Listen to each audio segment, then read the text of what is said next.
Hello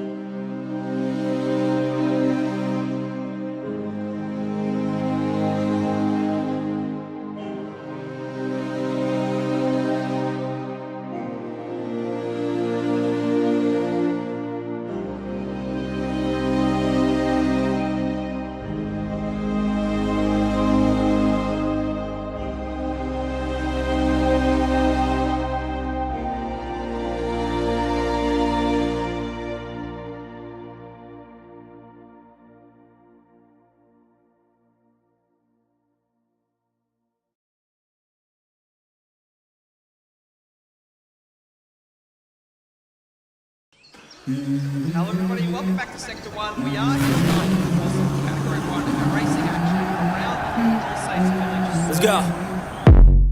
I wake up to a little bit of drool on my pillow, feel like it's gonna be a bad day. Yeah, I'm tired of shit, and the coffee ain't hit yet, damn ain't that great. I don't wanna go to work, cause my boss is a jerk, and I'm not even that paid. I need a change in my life, cause I don't feel alive, and there's nothing that makes me happy. Hold my beer for a minute, I'm about to quit my job, cash in for a ticket. I'm going on a trip and I don't plan to visit. I'm gonna stay there till I feel like I'm winning all. And this is just the beginning, I need a big change, only feels like living. I need a big swing, home runs I'm hitting, and I'll never look back, moving on till I get it all. And we all got dreams, we all want things. But what you gonna do for it, how you gonna move for it, what you gonna be? And do you believe you can do anything? But what you gonna do for it? How you gonna move for it? What you gonna be?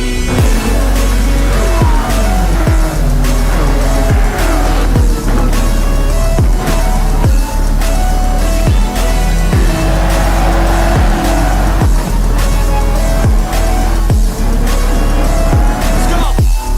Hey! Hello everybody, welcome back to Sector 1. He goes oh my goodness! Gee, she went wide. Oh, he's run wide and goes down! Oh my! Oh no! No! You can't do that! Just see that steering wheel and put that curve. Fuzzy is somehow keeping it on the track surface! The spectacular drive, and he will take his first win in the top flight of Sector 1. Hello everybody, welcome back to Sector 1. We are here tonight at the lovely Mount Panorama at Bathurst. My name is Lotus, and joining me in the commentary box is your Category 2B race director. It is Goaty. How are we doing tonight, Goaty? Oh, hello, Leno. Yeah, it is fabulous to be here, mate. Yeah, no, we are at Bathurst this evening, and it will be interesting to see what the Category 2 Group B guys get up to. And we also have the introduction of the top 5 shootout. So, yeah, a couple of things to look out for the Savi. Yeah, exactly. The first time in recent Sector 1 history that we will be running a top 5 shootout. It's definitely a massive spectacle to see a shootout. You get all the drivers that make it in getting the track to themselves, and they can go balls to the walls and just hammer out a lap time, and true excitement, and it's what we love. So, yeah, let's have a look at the track map for this evening. Of course, we are here at the lovely Mount Panorama Bathurst circuit. It's 6.213 kilometres with 23 turns. It will be the short enduro format here tonight. So we have a 1 hour race. So 3 times tyre usage, 4 times fuel usage with a 3 litre per second refuel rate. And as per the previous round at Interlagos, we do have the soft and medium compounds for use. So we will have a 10-minute qualifying session followed by the top 5 shootout before the 1 hour race. And there's 2 main strategies that we've sort of heard about coming into tonight. So that being the 2-stop, so the medium to soft, or the medium triple soft are the 2 strategies, the 2-stop or the 3-stop. And yeah, fuel should last about 10 or so laps, so definitely going to be interesting to see the mix of strategies here tonight, isn't it, Goaty? Yeah, mate. Yeah, it's always interesting to see a mix. Yeah, I do like cake mix as well, and muffin mix. Yep. A lot of good mixes out there. But yeah, I don't know. Back to you. We'll just have a look at the Category 2 standings as they shape up after Interlagos. So Mr. Bumcrack, he does take the lead of the championship over Revs at the moment, who is in P2. Black Project there in third. And we do have Grovel in fourth. King Cabe, he drops down to fifth. The Boss down to sixth after the clean sweep at Watkins Glen to start off the season. Rudsey is seventh. Super Fun Happy in eighth. Keza ninth. Madrit 10th. Daz 11th, Greg's 12th, VF 13th, Blindman 14th. And these are the guys that will be racing in a moment's time in the Adelaide Ceramic Coatings Group B field. It is Aussie Psycho, Killer on the Loose, Cruisin', Renegade, Wartime, Malevolent One, Laminator, Carbon Boy, Budsy, Good Doc, Debrev, Archangel, and Prua rounds out the grid at the moment. So, yeah, definitely a couple of ups and downs. Due to the sprint at the start of the season, it's definitely shaken things up a bit. Now, this will be the last round before we officially lock the categories and the groups. So after this round, next time out, these guys will be able to be, they will be racing in their own individual championships, not competing for Group A and Group B. And we'll just have a look at the team points as well. So currently, Brock Air 5 Sim Racing leads the way ahead of Kraken Esports, who have gone down after Interlagos. Datsun Racing is third, Thunder in fourth, Doghouse fifth, Lightning sixth, Jamco in seventh, Hooncorp eighth, Black Rose 9th, CP 10th, Blacklight 11th, Zero Turn 12th, Symmetry 13th, and APR Motorsport is in 14th up the rear. And the manufacturer's standings, so Ferrari has taken the lead after Interlagos with Peugeot just behind, Porsche in third, and McLaren from first at Watkins, they've dropped to fourth after Interlagos. So that's the story of the championships as we head into tonight. And I don't think we're too far away from getting qualifying underway, are we, Goaty? No, that should be happening directly, actually. So I'll be getting that underway. Yeah, absolutely. It should be a good one here tonight. Lots of racing action. Top 5 shootout. What more can you ask for, really? As the big button has been pushed tonight. And I hear that Goaty hasn't decorated the button this evening because he's quite against the button, but he just pushes it because he has to. I have to push it, yeah. I'm obliged to. As the first few drivers make their way out onto the track.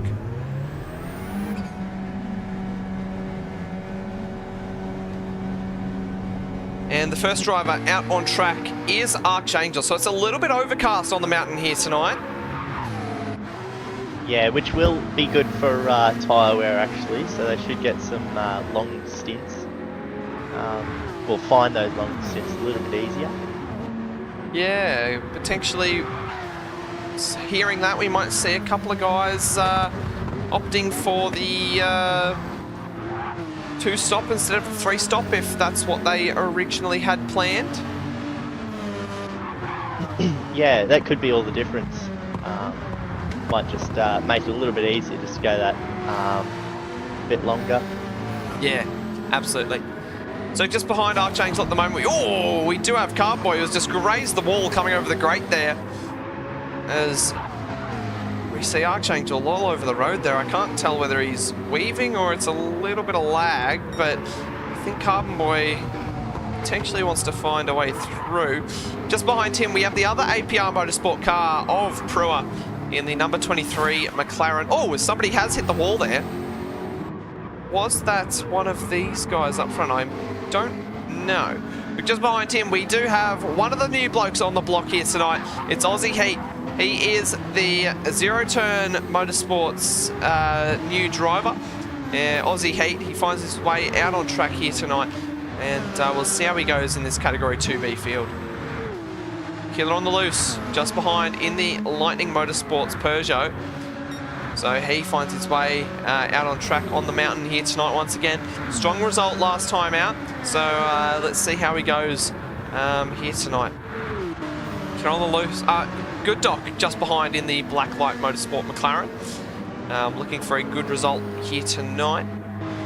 Behind him we do have Budsy who, after missing the first round, he's fighting for a spot in the top group.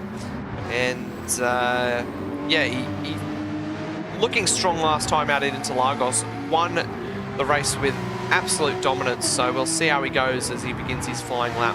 Just behind him, we have the other Lightning Motorsports driver of Laminator. He makes his way out on track in the Lightning Peugeot. Wartime, the Brocchio 5 sim racing driver at the moment. He's just plugging along at the moment, starting his flying lap. Has a nice tow from Laminator in front in the Porsche. Malevolent 1 in the Thunder Motorsports McLaren. He makes his way up towards Griffin's Bend for the second time in this qualifying session. Cruising just behind the other zero-turn driver. He's had a bit of a topsy-turvy season, so hoping to make an impact to potentially get himself back up into that top group for the remainder of the season. The second of our new drivers here tonight, we do have Blue Dog racing for CP Motorsports. So he makes his way up the hill through the cutting. So let's see what he can do in the CP Porsche. Just behind him, we have the Ferrari of Aussie Psycho racing for Jamco. He was looking great in the first race at Watkins Glen, but had an incident late on, so didn't come home with a lot of points. And so far, he's been down in this Group B field, so we'll see how he goes here tonight on the mountain. Renegade for Hooncorp Esports. He's a little bit behind the rest of the guys at the moment, but let's see what he can do with that Peugeot and some clean air. Down into the chase goes Carboy now. He's just got a couple more corners to go on this lap before we see the first banker from these guys. Yeah, I've been on board Carboy for his lap. Looked pretty good up until the dipper. He had a little moment there, so that's definitely going to hurt his lap time. But Archangel seems to be on a good lap, so he might take provisional part. Potentially. Where they land. As I'm completely wrong. Right to the top of the times there. Aussie Heat goes third, Killer to P2. And Good Doc goes P2. Budsy straight to the top. He's got a second over the field there. Laminator almost matches Budsy. There's 800s between them as they cross the line. Yeah. Oh, cruising to the top. Oh, he's the first one in the threes. What a lap from Cruising. He'll be very happy with that. Will it hold? Yeah. As we are at the halfway mark of this qualifying session, it is a very, it's the same length qualifying as always, but because it's such a long lap, these guys, they don't really have that much, that many laps, that many cracks at it, to be honest. They've only got 4 flying laps, so it takes them a while. Like they have to nail their opportunities, whereas we saw at Watkins, most of these guys were getting 9 or 10 laps in qualifying. So, as we see a massive accident there, it's Good Doc. He hit the wall coming through into McPhillamy there, and it just checked up Budsy a little bit. Is that Budsy? Yeah, it is Budsy just behind him. But I think now Budsy is just lifting off a little bit. Oh, he has a bit of traffic behind him. That's one of the Lightning cars. I don't know if it's Laminator. It is, in fact, Laminator. It is Laminator on a heater, though. And is Budsy holding him up at the moment? As he looks like he's not interested in letting Laminator through at the moment. Let's see what the sector split is at the moment for Laminator. He is down on his time, so no real interference from Budsy, as Laminator was down on his lap time already.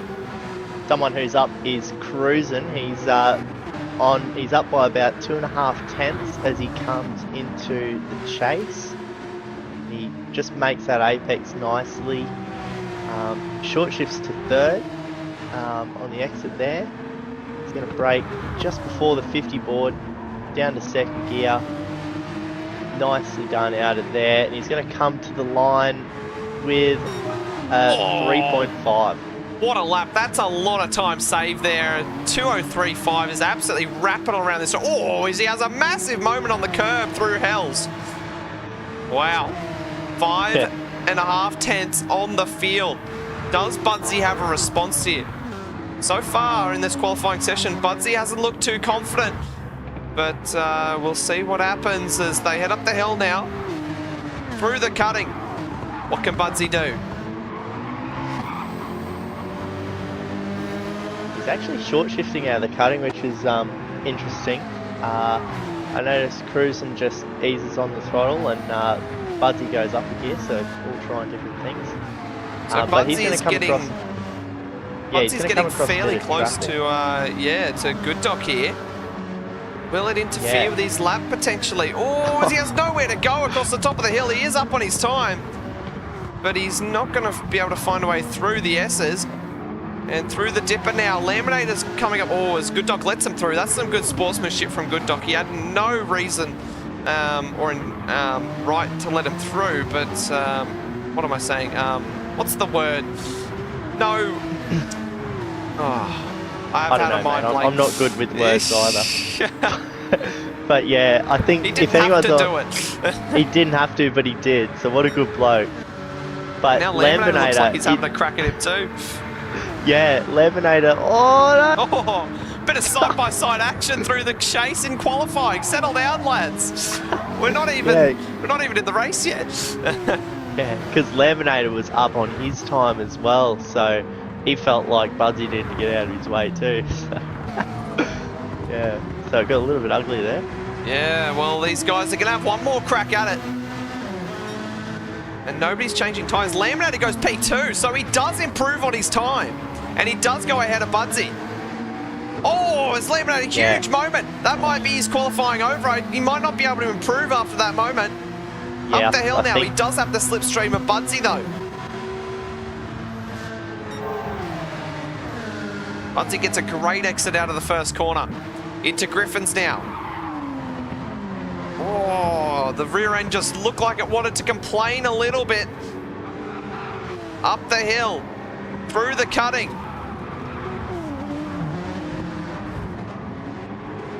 Oh, as he will have another car in front of him. Oh! As I think there is a bit of lag in front of him. Oh. I'm not too sure what is going on here, as it's hard to decipher. Oh, as he does let him through, I think. It was hard to tell what was going on, but he comes through McPhillamy and down over Skyline. He is up on his time. So he stayed full commit. Can he find half a second through the second half of this lap, though?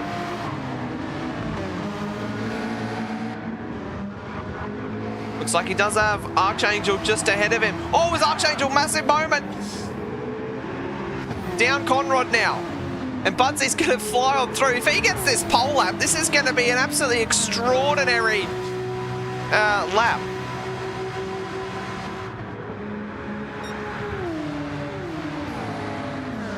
He is down though.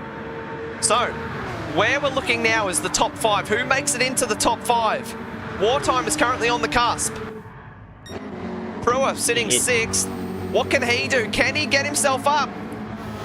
Carbon Boy doesn't quite make it. Pruitt does. He goes P4. Just gets himself into the fight. Out.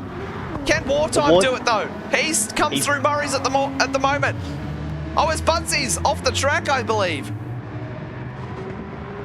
And he is down. Wow. There's still a couple more on some laps.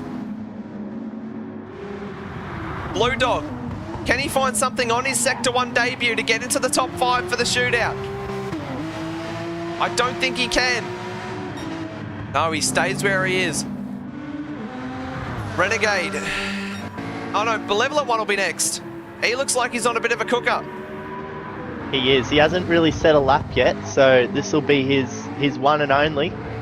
And he's got fresh tyres on the car. What can he do? Into the top 5! Oh, what a P10! Can't quite get there. P10. Renegade will be the final driver to cross the line. Can he get himself into the top 5? Murray's corner, the final corner on this track. Looking at the sector split. It's looking good. What can he do? Oh, he takes P10 instead. Wow. What a session. Oh, that was absolutely incredible. That kept us on our toes the whole way through. But we'll have a look at the Adelaide Ceramic Coatings qualifying results for that 10-minute session. And here is how some of these guys will start and how who makes it into our top 5. So Cruisin', he sets provisional pole position with a 2:03.5. Laminator P2 there. Budsy in 3rd, Prua 4th, and Killer, he takes that 5th place spot. So that will be the top 5 competing in the shootout in a moment's time. Wartime will be starting 6th, Carbon Boy 7th, Aussie Psycho 8th. Then we have Good Doc 9th, Renegade 10th, Malevolent 1 11th, Aussie Heat 12th, Blue Dog 13th, and Archangel there in 14th. So, wow. Definitely one of the more exciting qualifying sessions we've seen. I mean, there was a lot of traffic. And, yeah, there's not much that can be said. I mean, there's just differing pace, and when you come across someone on top of the mountain, there's unfortunately not much that you can do. So, yeah, what are your thoughts on that one, Goaty?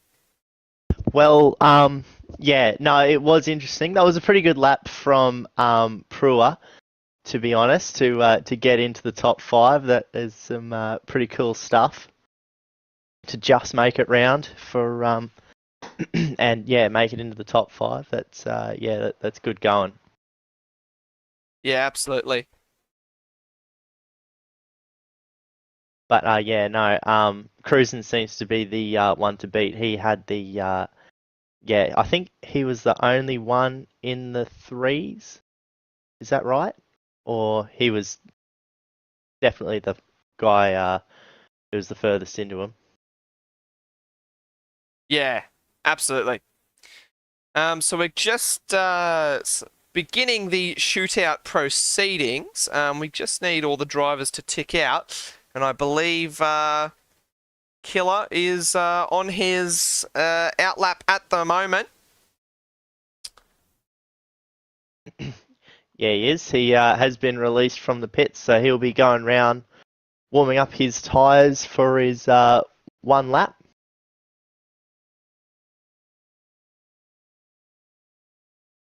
Alrighty, so place your shootout predictions down below. And we'll see how things go in this one. It's the first time we've done anything like this.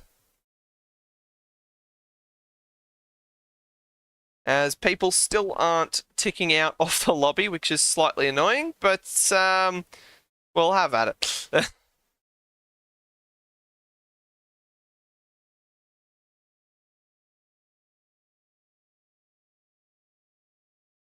Alrighty.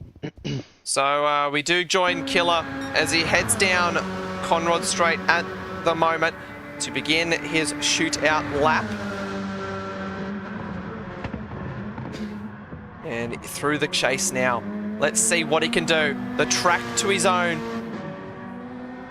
Into Murray's as he begins his first and only flying lap.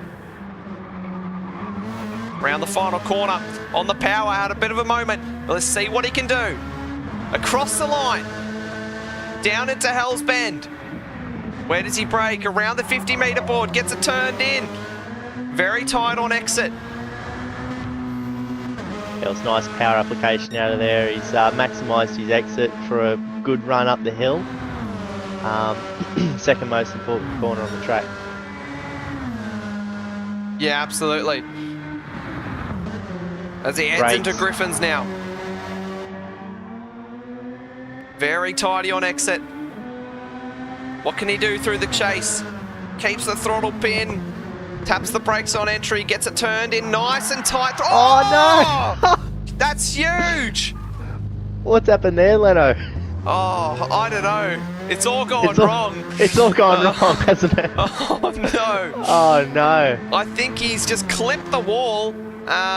Coming through, and the rear end just complained and came round, but he'll complete the lap, but it's not looking good for him at the moment. Oh no, that's your worst nightmare on a shootout lap. Yeah. Having it all to do and you go around, but you can't blame him for trying. as the next driver should be getting out on track shortly. Yes, they should. Oh, well. The lap was looking so tidy for Killer, but it just all unraveled for him coming through the cutting.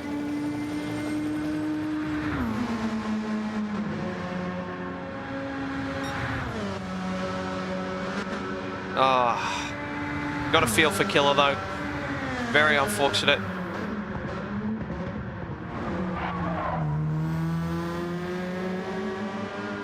As he comes through the chase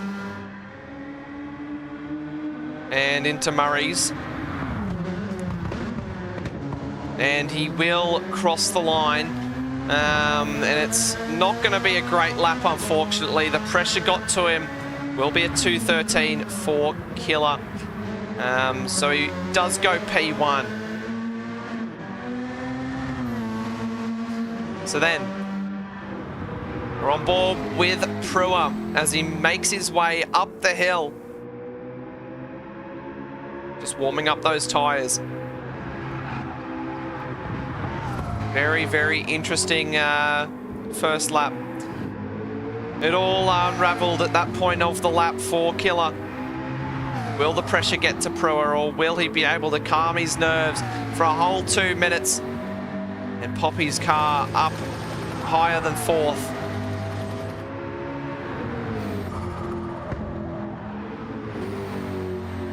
Across the top of the hill at the moment. Down over Skyline. Just preparing the car, just getting it nice and smooth, getting it right in the window for this one hot lap, this one chance that he gets. I think barring any mistake, he's looking good for a for at least where he qualified, fourth.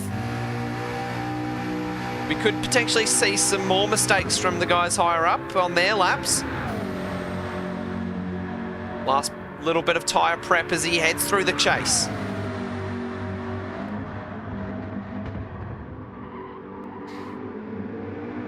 Just one more corner. He needs to nail the exit out of Murray's. Full commit on entry. And on the power, let's see what he can do. Across the line to begin his flying lap, down towards Hell's Bend. Gets it stopped, very tight in the line through there. The rear end complaining a little bit. Isn't quite as greedy on exit as he could have been. Up the hill. And what does he do? A 19.8 through the first sector.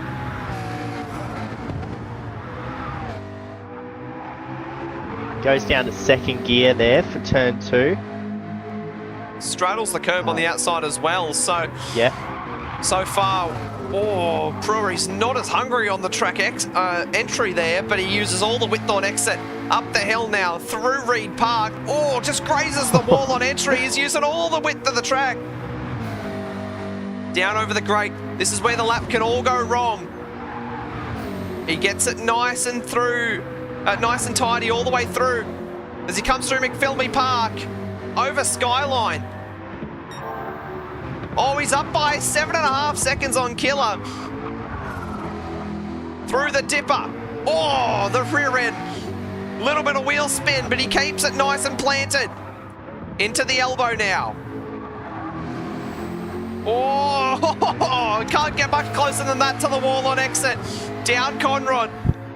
All the way up through the gears.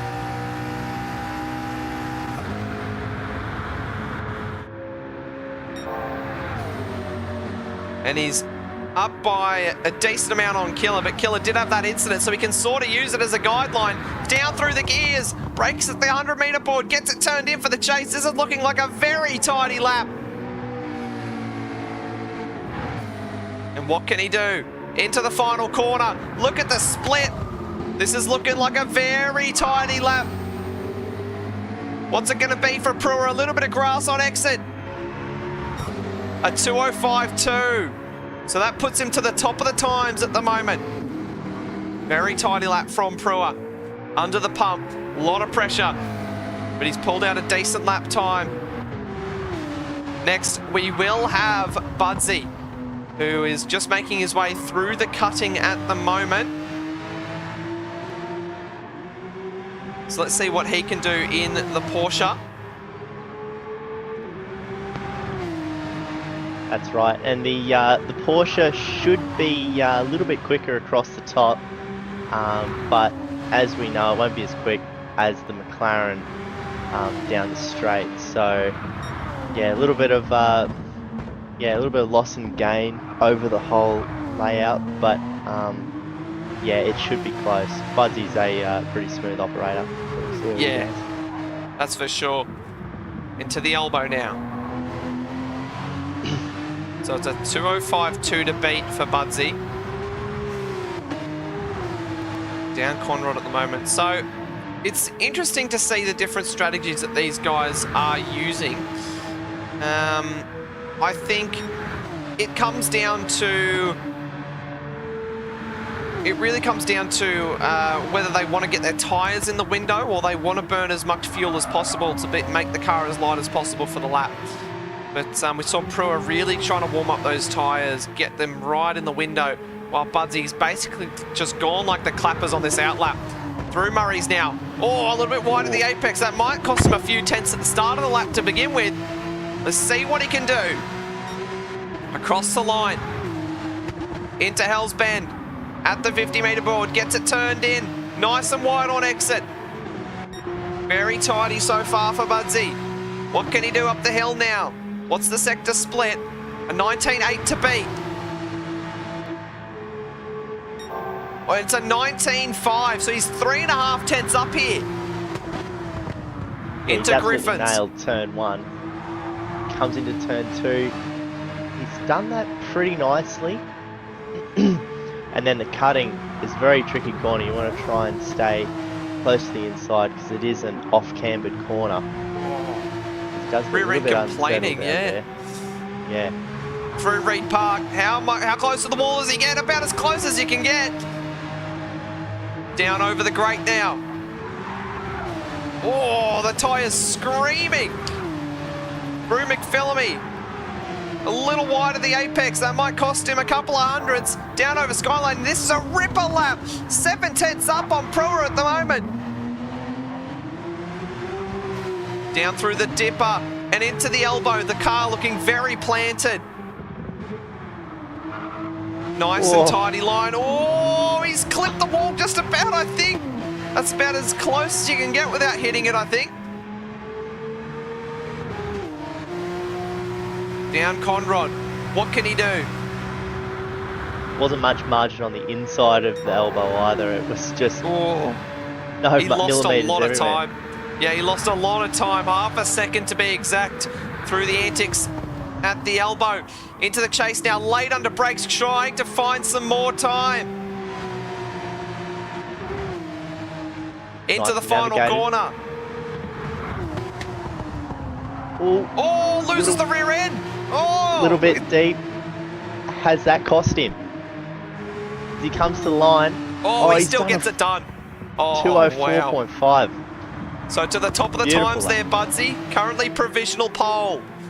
Very nicely done. The switch to Laminator, who is heading across the top of the mountain at the moment on his outlap. 2:04.5 to beat. I reckon there's definitely time to find there in that lap from Budsy. So can Laminator find that? So yeah, just to remind everyone, Budsy currently top of the times, Prua P2 and Killer P3 with Laminator and Cruiser to come.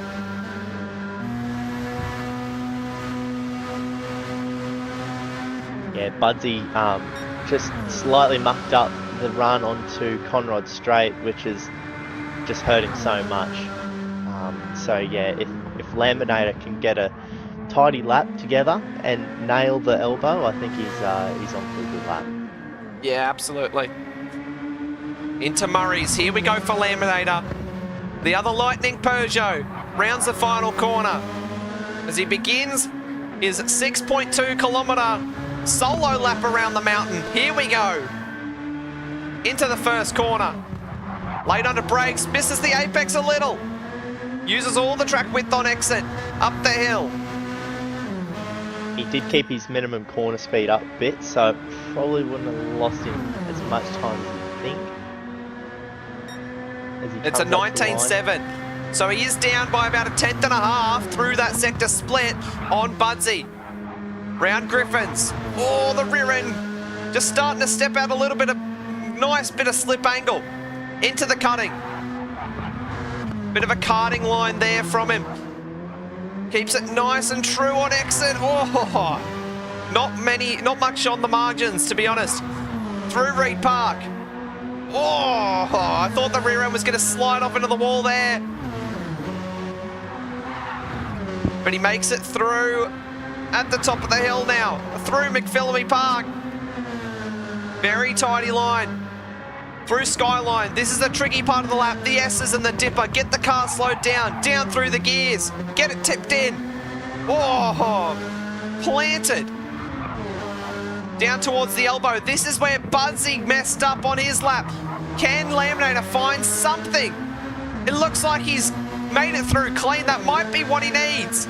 As he heads down Conrod. That was very tidy out of the elbow there. Yeah, I think he's on for a good lap. Nice and tidy across the top. What's the split? It's a 35-0, so he's still got it all to play for on Budsy. What can he find through the chase? Oh, yes, he gets it pulled up just about. One more corner to go. What lap can he set? A 2:04.581 to beat. It's going to be close. The last run down to the line. 2:04. Oh, he just gets him. He pips him by 600ths. Laminator with 2:04.522. Can you believe it? What a lap from Laminator. He had it all to play for and just somehow found the time. Now, all eyes on this bloke. Cruising for Zero Turn Motorsport. He did it all in the 10-minute qualifying, but can he do it again to take pole position in the top 5 shootout? Down Conrod.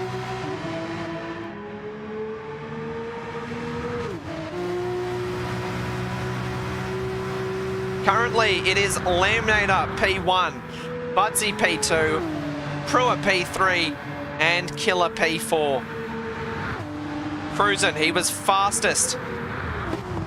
Can he do it again? Can he replicate the magic that he found at that lap? He's about to embark on his lap. Through Murray's, the final corner of this Mount Panorama circuit. Oh, as he loses the rear end on exit. That might lose him a little before the lap's even started, but he's going to barrel down towards Hell's Bend. Gets it slowed down nicely on the power. Oh, that's very smooth. That's what you like to see. Yeah, he made that apex nicely, just without getting on the curb as well, because that can unsettle the car and ruin your run up the hill. So 19.5, he's up by a tenth and a half. Through Griffins. Oh, nicely in the rut there. Up the hill towards the cutting. Didn't get caught up on that curb on the exit as well. Nice and tight. Very smooth. This is a very tidy lap from Cruising at the moment. Through Reed Park. Oh, the rear end's starting to come out on the towards the wall there. Over the grate into McPhillamy. What's the sector split going to be across the top? He's flying. He's up by a second. Oh my goodness, he's going to absolutely whitewash the field here. Through the dipper, into the elbow. Oh, what a lap we're seeing from Cruising at the moment. Oh my goodness. Down Conrod. He's up by over a second. Wowee. What's the sector split going to be out of the elbow? As he crosses the sector split. Oh, he's lost a little coming down the hill. But he's still up by 8/10. Will we see a 3? Under brakes. What can he do? Gets it turned in. One more corner to go.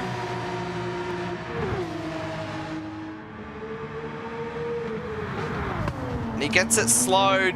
Gets it turned in. What can he do? Oh, 2:03.8. What a lap from Cruisin'. And he goes to the top of the times to hold on to his pole position. Very well done from Cruisin'.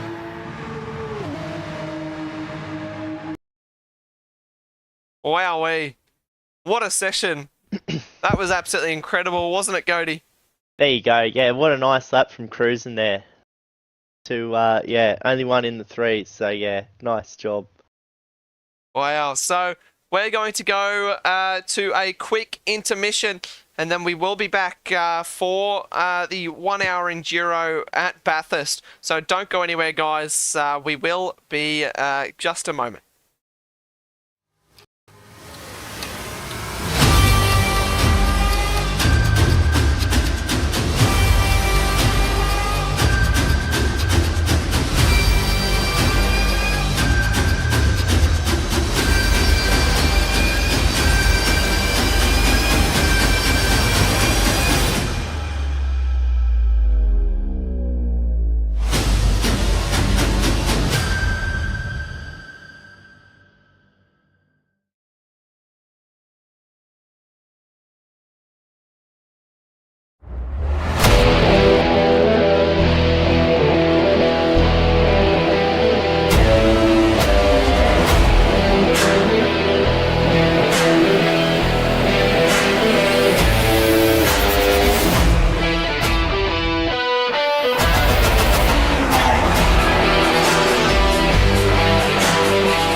Hello everybody, welcome back to Sector 1. We are here tonight for some Category 1 racing action around Palisades Village. Let's go. I wake up to a little bit of drool on my pillow, feel like it's gonna be a bad day. Yeah, I'm tired of shit, and the coffee ain't hit yet, damn, ain't that great. I don't wanna go to work, cause my boss is a jerk, and I'm not even that paid. I need a change in my life, cause I don't feel alive, and there's nothing that makes me happy. Hold my beer for a minute, I'm about to quit my job, cash in for a ticket. I'm going on a trip and I don't plan to visit. I'm gonna stay there till I feel like I'm winning, oh. And this is just the beginning, I need a big change, only feels like living. I need a big swing, home runs I'm hitting, and I'll never look back, moving on till I get it all. And we all got dreams, we all want things. But what you gonna do for it, how you gonna move for it, what you gonna be? And do you believe you can do anything? But what you gonna do for it? How you gonna move for it? What you gonna be?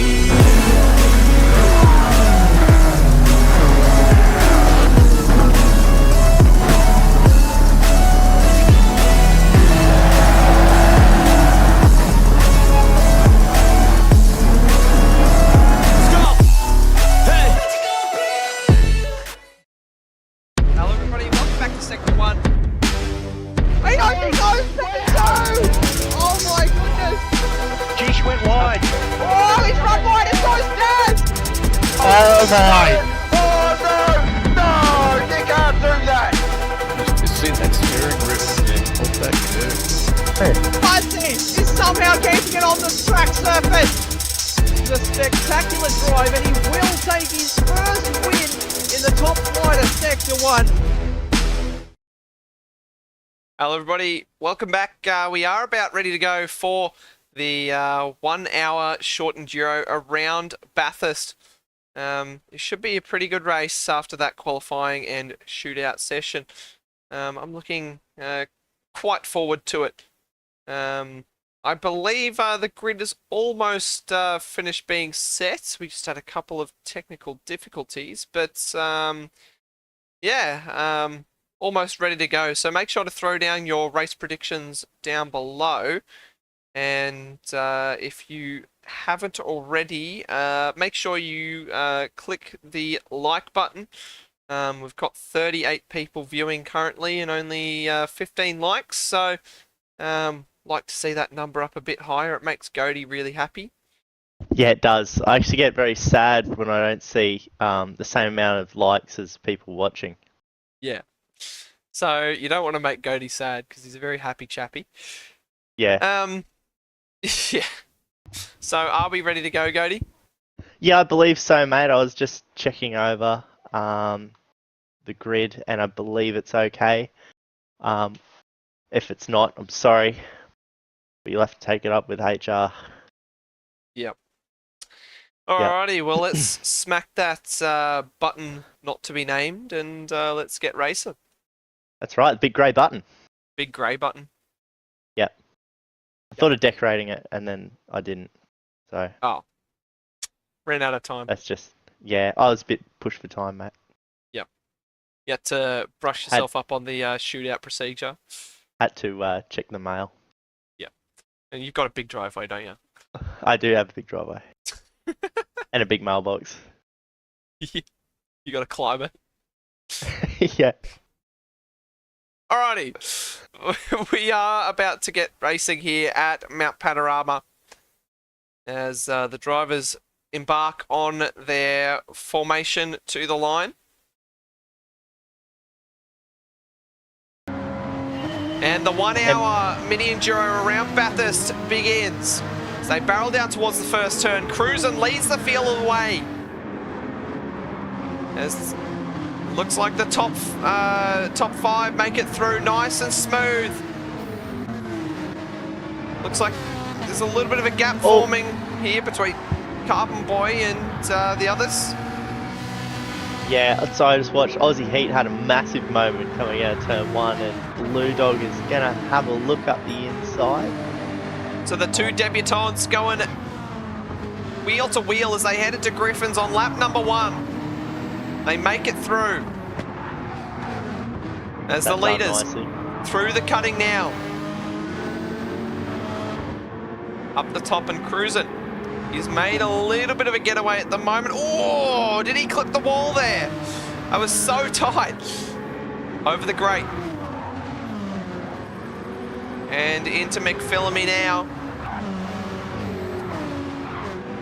As, yeah, Brewer, he's up to P3. He's managed to get Budsy in the opening few corners. And Wartime, Carbon Boy, Aussie Psycho, they're flying in formation that they qualify. Oh, it's Carbon Boy. Huge moment through the dipper. Barely holds onto it. That's some car control right there.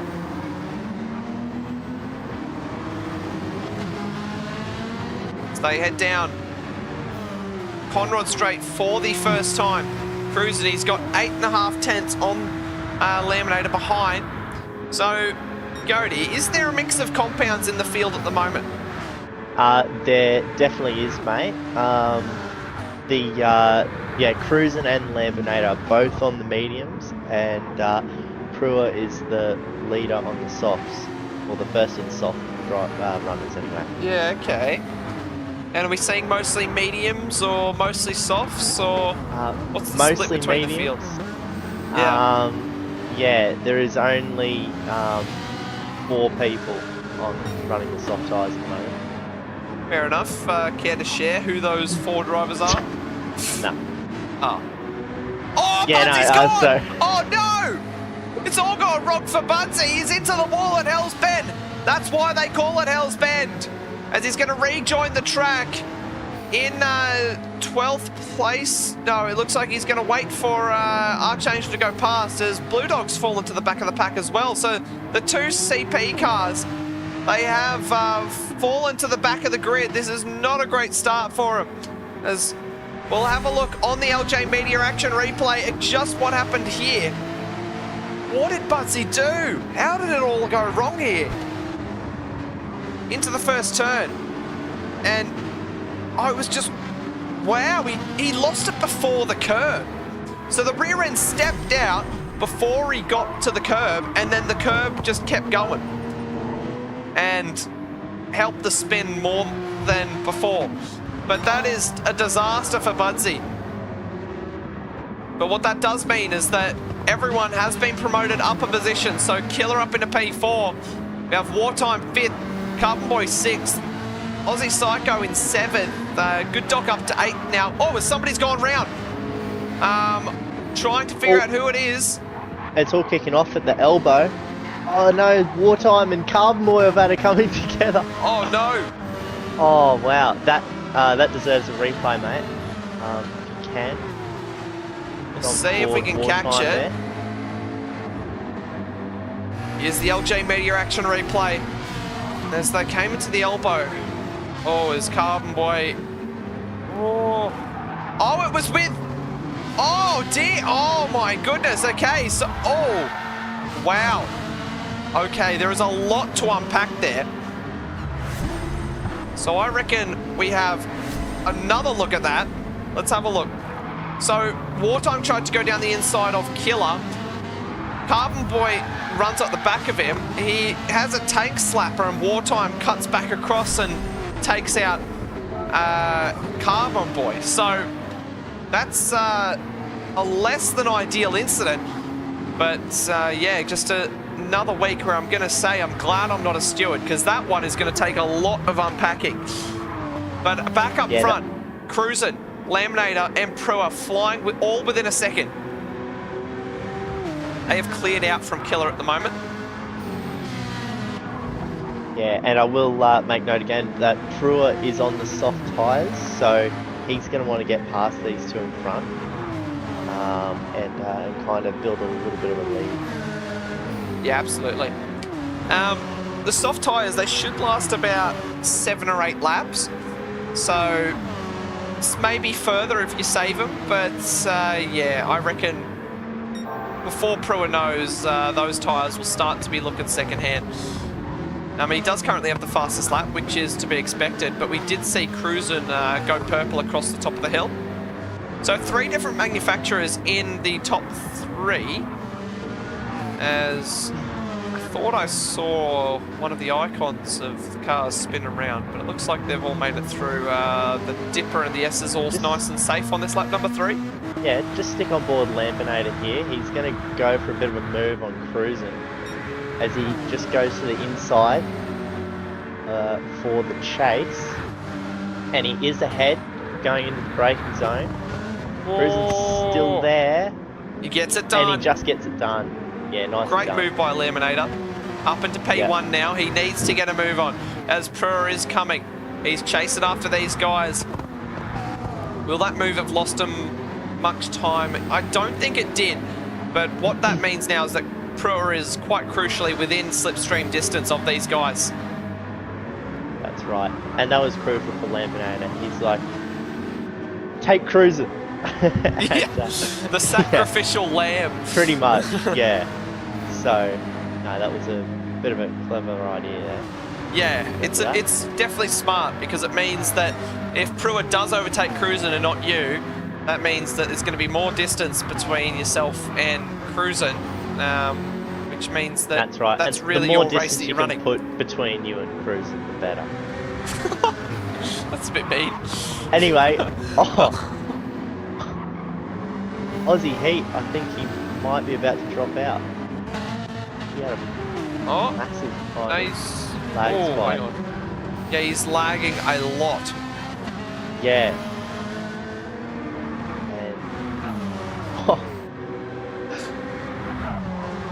I saw that on the mini-map, Cody. You seen that? Yeah. No, it's... Yeah, right. Anyway. Oh, that was pretty amazing. So, Killer on the loose. He's 7 seconds behind the guys in front. Oh, hang on. Oh! Brewer's round. Oh, no. Brewer's stuck. Oh, he's in an awkward spot. Oh, don't reverse there, Brewer. Oh. Oh, no. I guess you could say it's all gone wrong. Yeah, but... Yeah, it actually definitely has. It's a good application for that phrase. So let's have a look here for Brewer. Down through Skyline, through the S's. Oh! So rear end just violently snapped on power out of the Dipper. And he had to do about an 8-point turn to get that thing turned round, unfortunately. But he gets demoted down to P9. But if you're Killer, that means you're up into P3. And Good Dog, he's flown under the radar here. Look at him go. He's up into P4. Now, is he on the soft compound tyre? Yes, he is. Wow. So, yeah, he is one of the 4. Running the soft compound, so he'll want to get past Killer as soon as he can.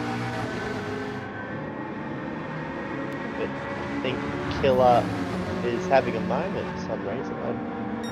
Yeah, he's feathering it. Okay, so Killer's feathered the throttle going up Mountain Straight just to let Good Dog through. So, is it that, yeah. or is he trying to save fuel? No, I saw him feather it up the hill.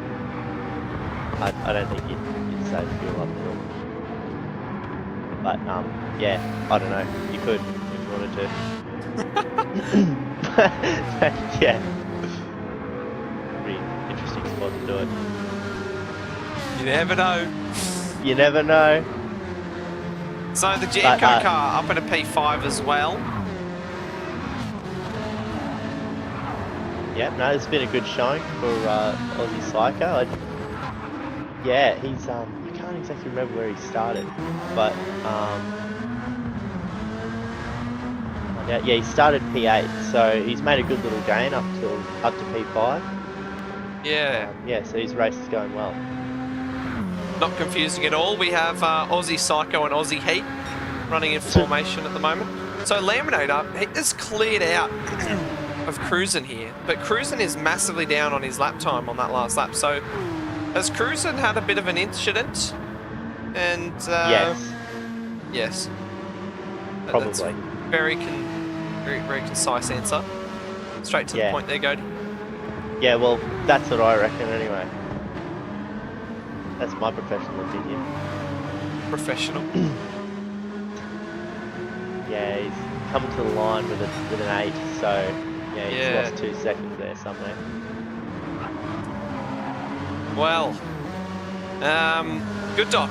He has managed to get past Killer, and he's on his way up the mountain, up into P3, so he is in a podium place here. Yeah, and most interestingly, Budsy has actually got the fast lap of the race on mediums. So Wow. he's on fire after his early spin on lap 2. Yeah, he's on the charge. So watch out for him. Like it is a long race. He could come back. He makes a move down the inside of Malevolent 1 at the moment. So he's almost on the back of this big midfield battle pack at the moment. He's getting switched back by Malevolent 1, or yeah, that's probably a smart idea. We don't want to go 2x2 into the cutting. Up the hill now through Reed Park.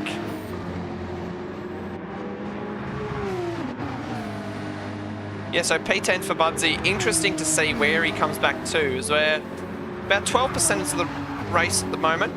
Long way to go. Cruisen's round. Oh no! Cruisen's round at the Dipper. He's in the same spot as Pruitt was. Oh, he's no. reversed. Oh no. Oh, so he hasn't lost too many positions, to be fair, because they had that much of a gap at the front. Down to P5 though. So we've also lost Aussie Heat. He's tumbled down the order too. He's down into P12. So we've lost both the zero turn cars at the same time. Oh no. And if you're Woody at home, close your eyes. Yeah. Woody will be yeah. Although he's a pretty pretty stable guy. He'll be alright with it. Just, write an angry letter and throw it out. He'll get past it. So we'll have a look at what happened to Cruisin'. So he's done, not quite the same thing as Pruitt. So Pruitt lost it at the Dipper, like mid-corner, while Cruisin' has lost it on the curb.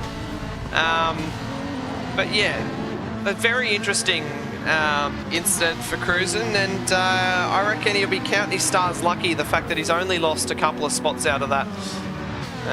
But we'll try and see what happened to Aussie Heat here. See if we can catch his incident too. So he was across the top of the mountain. Where did it happen for him? So that's where Cruisin' went round, just there. And the yellow flags were on. And what happened here? Oh!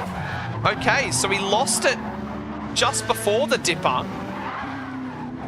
That's very interesting, okay. That's a weird one. The way the car sort of gave way, I'm not too sure about that one. There could have been a bit of contact there as well, but it's hard to tell. So Aussie Psycho, he's up into the podium places. He was P5 a moment ago, but P3 it is now. Kill on the Loose P4, Cruisin' P5, Carboy P6. Renegade, he's up to P7 from P10, and Budsy is up into 8th. So Budsy's back into the thick of it here. He's not out of the question. Yeah, he's been doing some pretty good laps actually. And he's 6/10 purple. Holy moly! Oh, it's all kicking off for P4 here as well, mate. This Cruisin' had a big crack at Killer on the Loose. He might have another look as well into this last corner. Shows the nose into Murray's. Yeah, he thinks better of it, but he's got a nice run actually. Has a nice run onto the straight. Killer is going to defend. No. As he pulls alongside. Oh, Killer not giving him any room. He closes the door from the outside. That's a dangerous game to be playing, but it's paid off. He's very aggressive defense, but within the rules for Killer. Down mountain straight, up into Griffin's Bend. Cruisin', he looks to the inside once again, and down the inside. Easy to like. Yeah. Killer looking for the switchback, but he doesn't quite have the revs up the hill. Is he vulnerable from Carbon Boy here? I think he is, but there's no way through it, the cutting. So, little side note, Budsy on that last lap, 2:04.8, and he's right on the back of this battle for P4. He has really got himself back in the game here, Budsy, from dead last to on the back of the battle pack for 4th.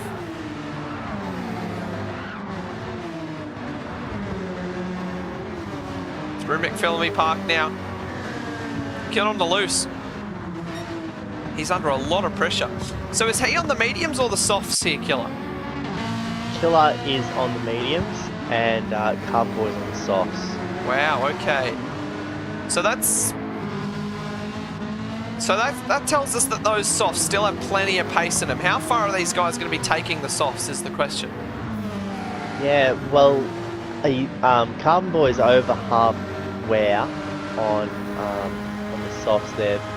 So, yeah, I don't know. He might go to lap 12 or something if he's lucky.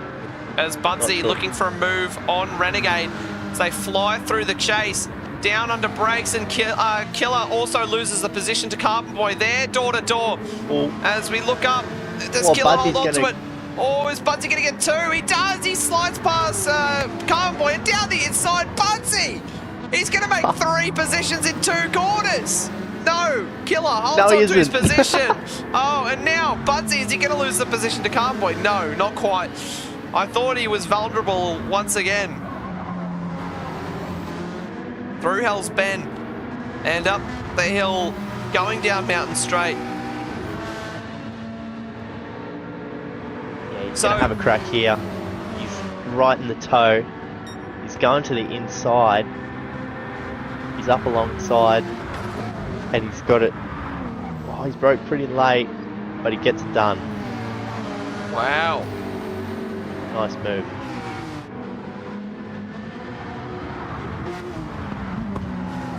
It's all going on here as Pruitt's back in the mix as well after his prior incident. He's on the back of this battle pack. So, quite crucially, Budsy has cleared this pack, but now he has 5 seconds up to Psycho and Cruisin. Cruisin is having a crack at Aussie Psycho. He's finding a way through. He's tried to do it through Skyline, but you're not going to be able to get through there. So Cruisin started this race from pole position. Oh, there's a bit of a hit on the wall there from Aussie Psycho. Cruisin, I thought he might have had half a sniff at a move there. Good Dog's just been plugging along, running his race. And he's P2 at the moment on the road. So he's had an absolutely ripper race. But now he's got these guys absolutely charging behind him. So all 4 manufacturers occupy the top 4 at the moment of this race, which is pretty fascinating. Cruisin's just looking for a way through there. He had the run, but Aussie had covered it nicely to the chase. He's just got to fight for another day. Yeah, that's for sure.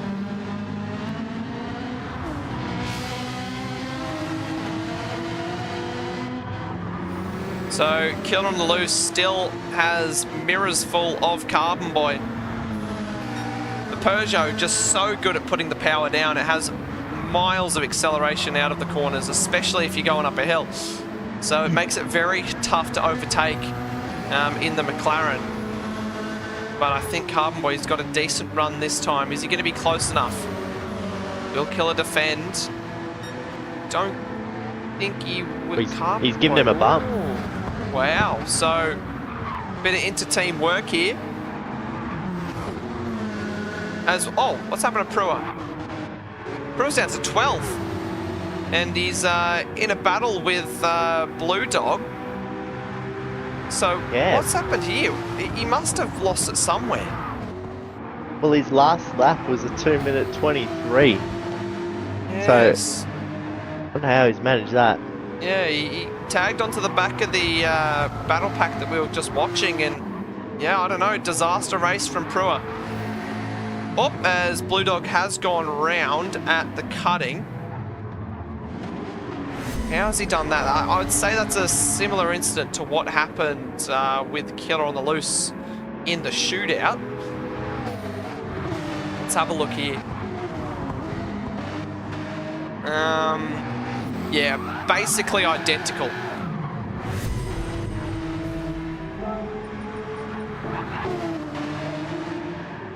Anyways, down to P14 after he found a little bit of form on that last lap at 2:06.3, but unfortunately losing the rear end once again.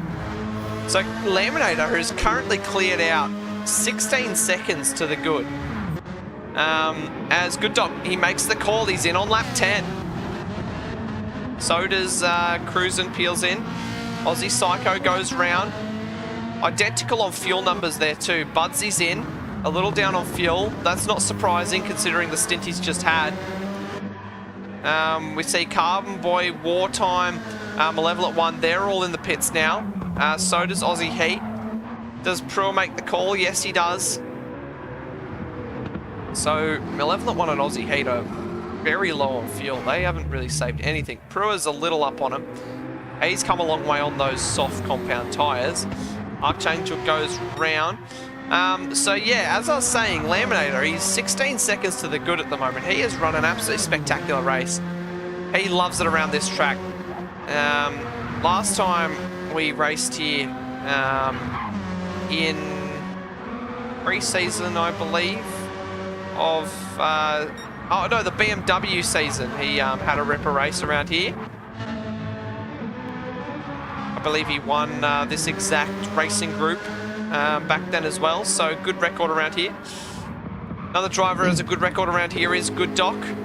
He always seems to run a good race at Bathurst. Yeah, I mean, it's kind of a hit or miss track for drivers. They're either really good at it or really not, like Foss. But not naming names. But after you've just dropped your teammate. Yeah. But no, it is an interesting track. There's a lot of elevation changes, and yeah, that's what some people love about it. Like so, me. Woody's fired in chat after the double zero-turn sabotage, and he said, "Can't close my eyes, wouldn't see my ribs and pizza." So it sounds like a good night. He's got something to look forward to down in the zero-turn garage as Laminator peels into the pits.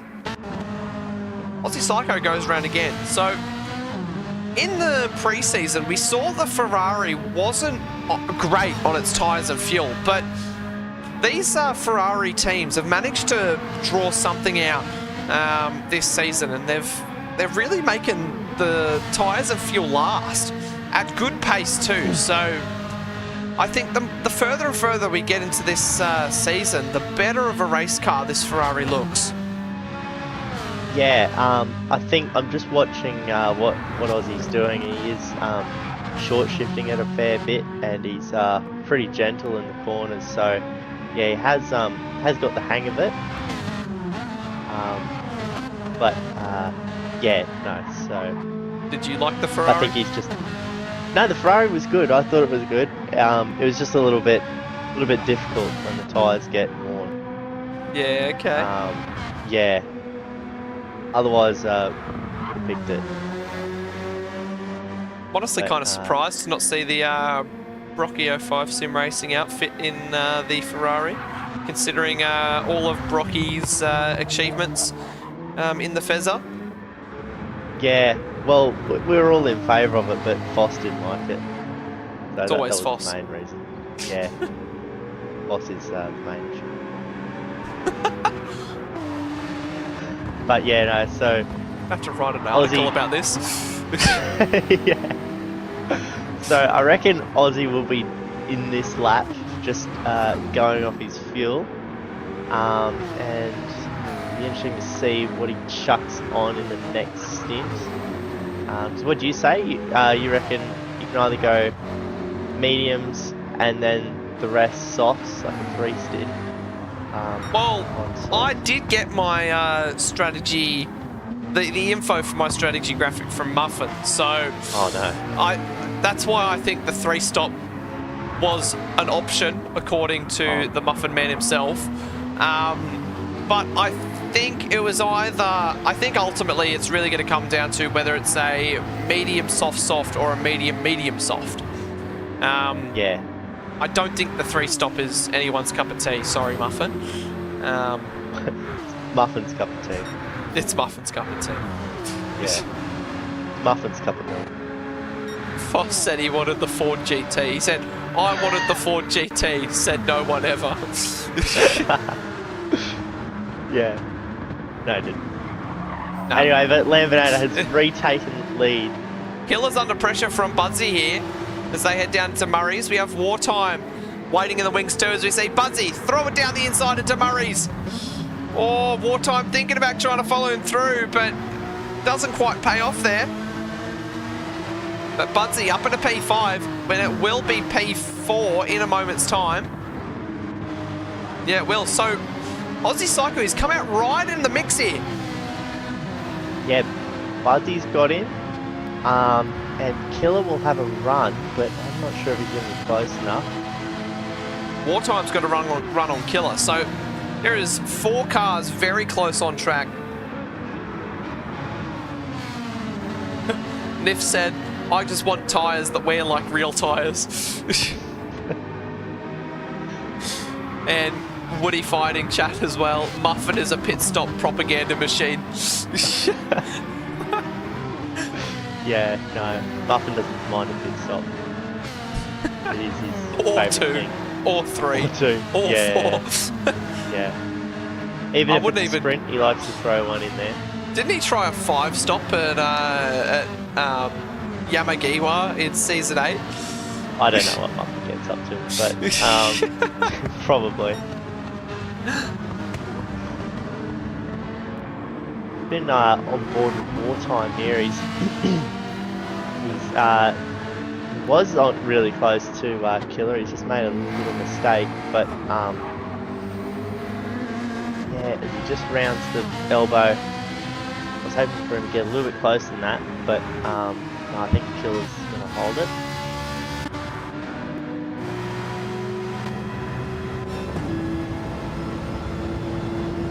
Lucas riding on board with Wartime, listening to the internals of the Porsche.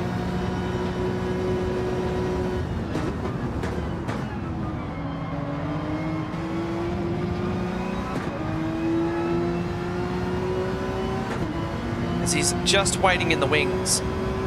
I don't know, do you think he's looking racy?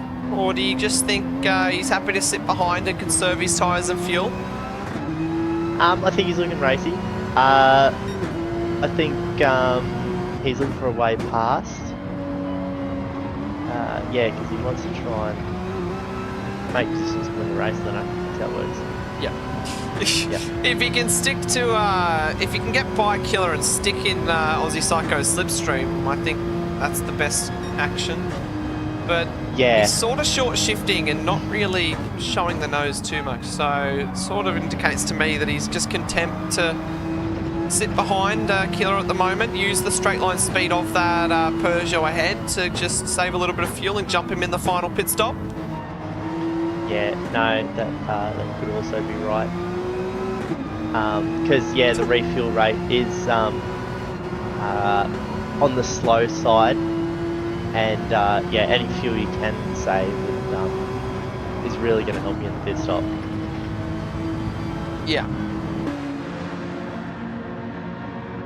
But yeah, I'm just watching Budsy. Budsy is on fire. He's jumped on the soft compound, and it's actually been a pretty good comeback drive, to be honest, from his massive moment on lap 2. He's making massive inroads on good dock here, about 2 seconds a lap. I reckon So- he is on for a podium, but at the moment, Yeah, 23 seconds down on Laminator. I think the race win may be a little out of the question, yeah, that is Potentially. a big ask. as he does go purple down Conrod. Let's see what he can do. 2 corners to go. He's very strong in this final sector, as we saw with the shootout.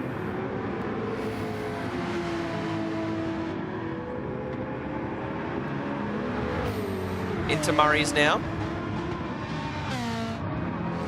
As we did just pass the halfway mark of the race as well. Yeah, and Good Doc is on mediums as well, so Buds has got a massive pace advantage. And he absolutely shatters the current fastest lap.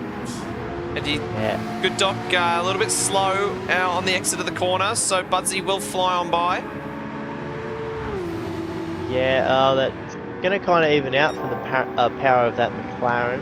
Oh, but Good Doc is gonna lift a little bit and slot him behind. Yeah, wise move by Good Doc there. Yep. He's got a good So- racing head on him there, Good Doc. Yeah, he's playing a long game.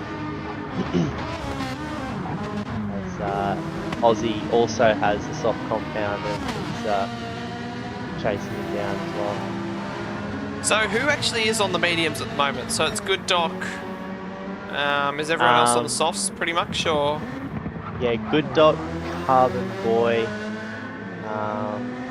Aussie Heat, and Prua. Oh, Prua and Archangel. That's it, so Yeah, there's 5 okay. now. And then everyone else obviously running the soft compound tyre. Yeah. So we are going to see some very quick lap times fall at the moment. So basically the length of Conrod Straight is the gap between Laminator and Cruisin at the moment. Yeah. So Cruisin's is on a a, heater here though. big He is purple coming down Conrod. Can he potentially topple Budsy's fastest lap?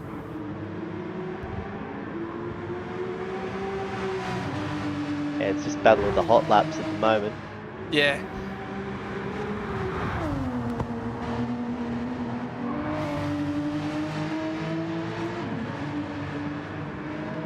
As he crosses a line, and it isn't purple, but it's a 2:04.7. And it is his quickest lap of the race.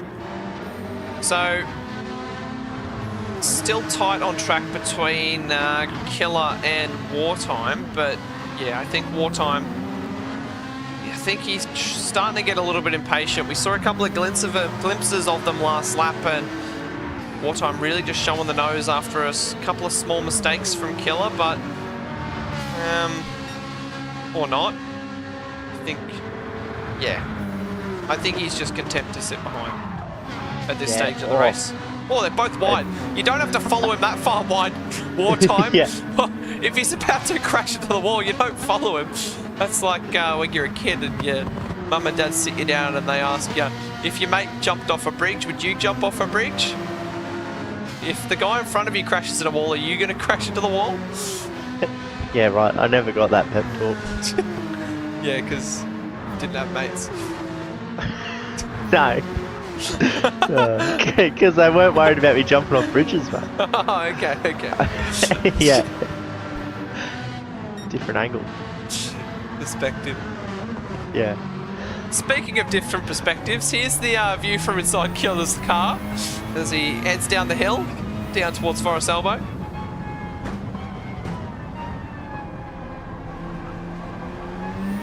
As he hasn't given up on Aussie Psycho and Good Doc here, he's still within like touching distance, 2.7 seconds. Oh, hang on. We have lost a Brocchio 5 car, and Wartime is down to P10. So he has had an accident somewhere along the top of the hill. Right. Yeah, okay. So he's massively down, 20 seconds to be exact. Wow, Yeah. Yeah, no. That's not ideal. less than ideal. It could be a dipper thing, because the Porsche does get a little bit ugly there. So that's kind of the only place I can think of. Yeah, you would assume it was the dipper. But 20 seconds is a massive time loss for that though. Yeah. Oh, as Aussie Psycho is going to the outside of Good Doc at turn 2. He's doing well to get that done. I don't think he will. He's Looking for the trying to have a switch go back. at the switchback, but outside of the cutting isn't a good idea either. Oh, Good Doc. Oh! gives him room on the inside, which is pretty good. And then just the shallower line from Good Doc, he just ran a little deep and clipped the wall. Yeah, Good Doc was a little bit too wide on the entry to cutting there. Yeah. He's still got the position. So Budsy has absolutely left these guys in the dust. 7 seconds. Yeah. And he's lapping similar pace to Laminator. I think from here, Laminator just needs to manage the race. He's got 16 seconds in hand, so it's going to be a quiet one. Quiet 25 minutes for him, but if it's what he's got to do for a Bathurst win, it's what he's got to do.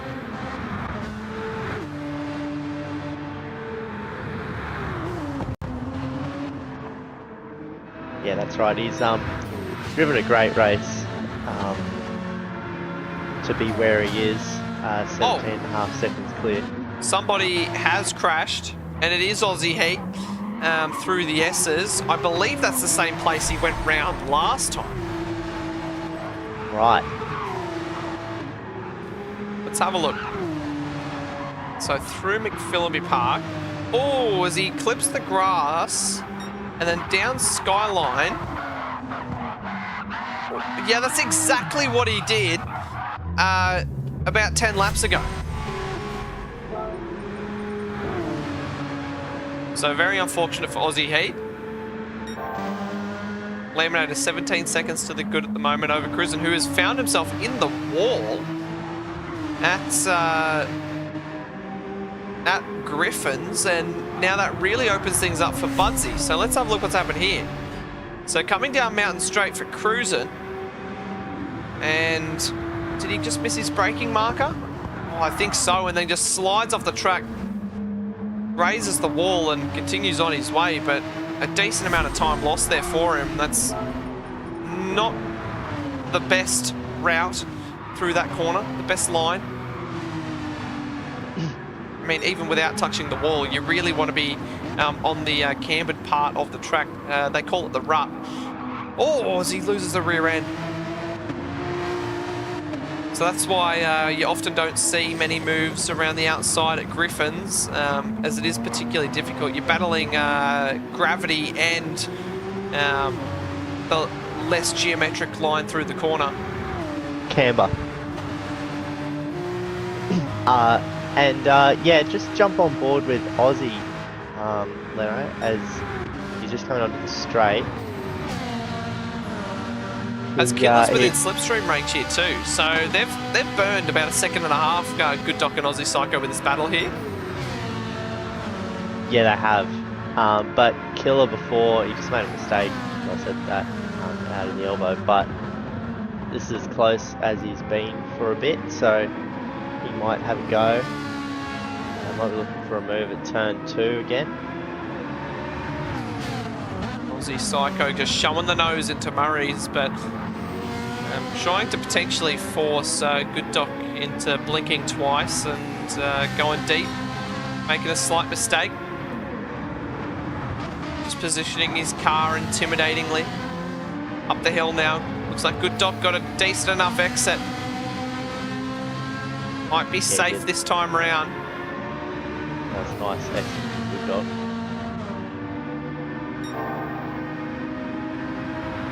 As Aussie Psycho is 2/10 purple through that first sector split. Oh, they're both running very wide. So are we potentially seeing a bit of a change in wind direction that's catching a lot of these drivers out into Griffin's? Possibly. I haven't really been keeping track, so I can't tell you for sure, but that wind's definitely a tailwind down into Griffin's now. But what was it before? I think that would be a good explanation as to why we're seeing so many mistakes down there at the moment. Yeah, and another thing to make note of is that Budsy is caught up to the back of Cruzen now, so he'll be looking for a move directly. Yeah. But yeah, he's been on fire the last couple of laps.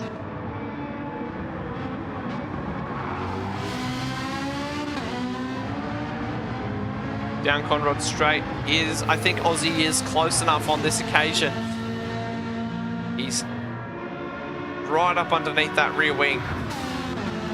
Will he pounce? He chooses the inside line. He's going to get it done before the chase. They're going to go too wide through the chase. Yes, they are, but Aussie Psycho is going to slide on by up into P4. Good Doc demoted down the order once again.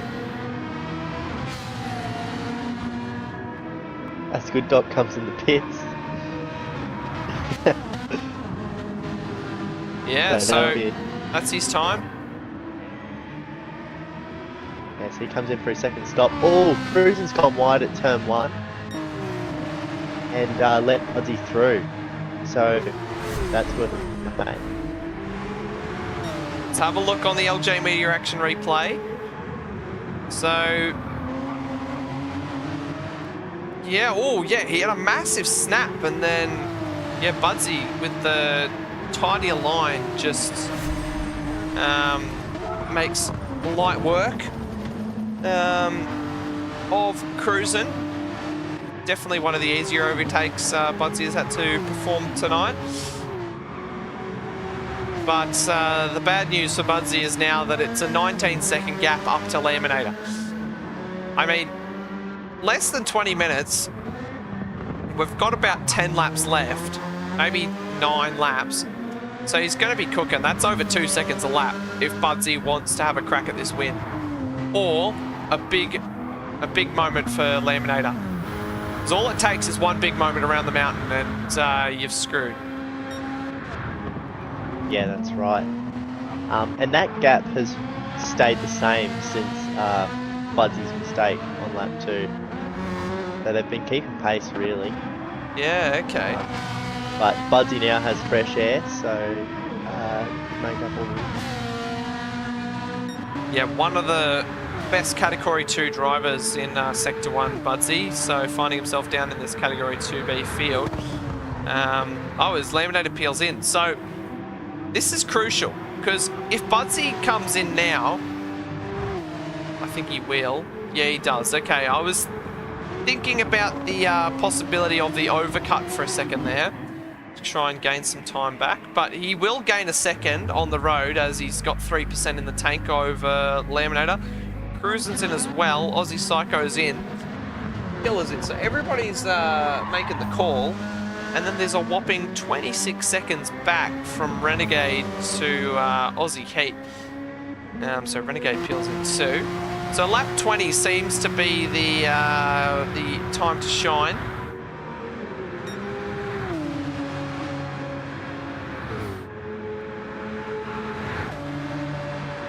So Laminator's back out with 73% in the tank. Still putting fuel in Budsy's car. Yeah, where will Budsy come out? He puts in more.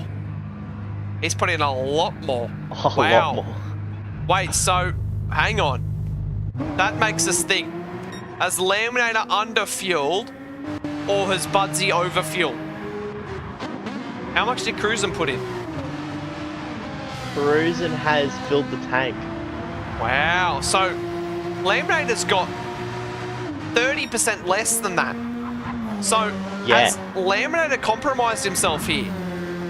He's got 20 seconds back, so really he just has to get across the line. He just needs to drive it out, but that could be a disaster class from Laminator if he's underfueled that Lightning Motorsport car. Because he has about 15% less than anyone else. I think that is a big enough gap, he should be able to manage it. But, yeah, Budsy's going to be able to go a lot harder at the end of this stint. And Cruisin' even more so, if he's brimmed it. Yeah, Cruisin's going to go flat out. So what's the situation for Psycho and Good Doc here then? They've got just on 3/4, so they're in the same boat. Yeah, so they're similar to Laminator now. Yeah, they are actually. Yeah, but Laminator's got a little bit less than that. Yeah. Wow. We have a race on our hands. I mean, It may be a bit irrational considering the 20-second gap, but it's definitely a race. So, final 15 minutes on the clock.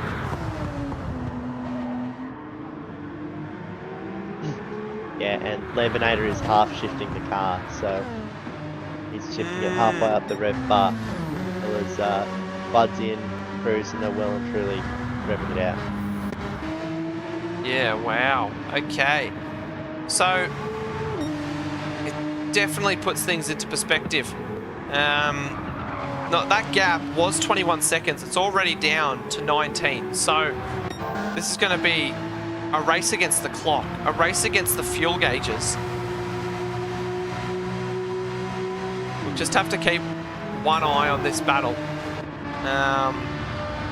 As things are getting reasonably close here, we've got Good Dot Killer, Carbon Boy, all within a couple of seconds of each other. Carbon Boy's driven a bit of a quiet race after his incident at the Dipper. He's come back in style, P7 at the moment. A little further down the order. So Prua's fallen to 12th. So has Prua had another mishap on this outlap potentially? No, I don't think so. 32 looks fine, but maybe just a fuel difference potentially. Because I believe he was near Carbon Boy-ish before the stop. But anyways. Well, they do have about the same fuel, so I don't think it's that. But I'm not sure. So Killer on the Loose currently 3.5 tenths up on his best lap, which currently is a 2:05.756, which he did set on lap number 14 of this race. This is his first hot lap on the new soft compound tyre, and he's trying to chase down Good Doc at this point of the race. P5 up for grabs. Are things getting close between Psycho and Cruisin' here? It's currently 2 seconds, so Cruisin' could be in a bit of trouble here for his P3, his podium place here. Aussie Psycho is looking in a good position in that Fezzer. Yeah, Cruisin' does have a ton more fuel than him. But yeah, apart from that, they're pretty much, well, they got the same tyres, so yeah. It's just if Cruisin' can put that fuel into effect. Yeah.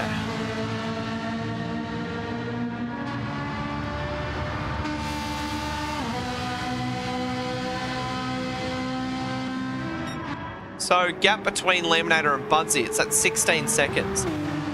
So that's a 3-second difference on that first lap. Wow. Okay, so this is a very real race at the moment. Budsy, can he get the win? If he gets the win, this will be one of the all-time drives in Sector 1.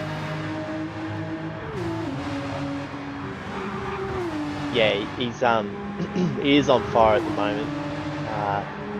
He's firing in low 204s and Laminator's. Oh, he's purple. Can he set a 203 race lap? That would be absolutely absurd from the CP driver.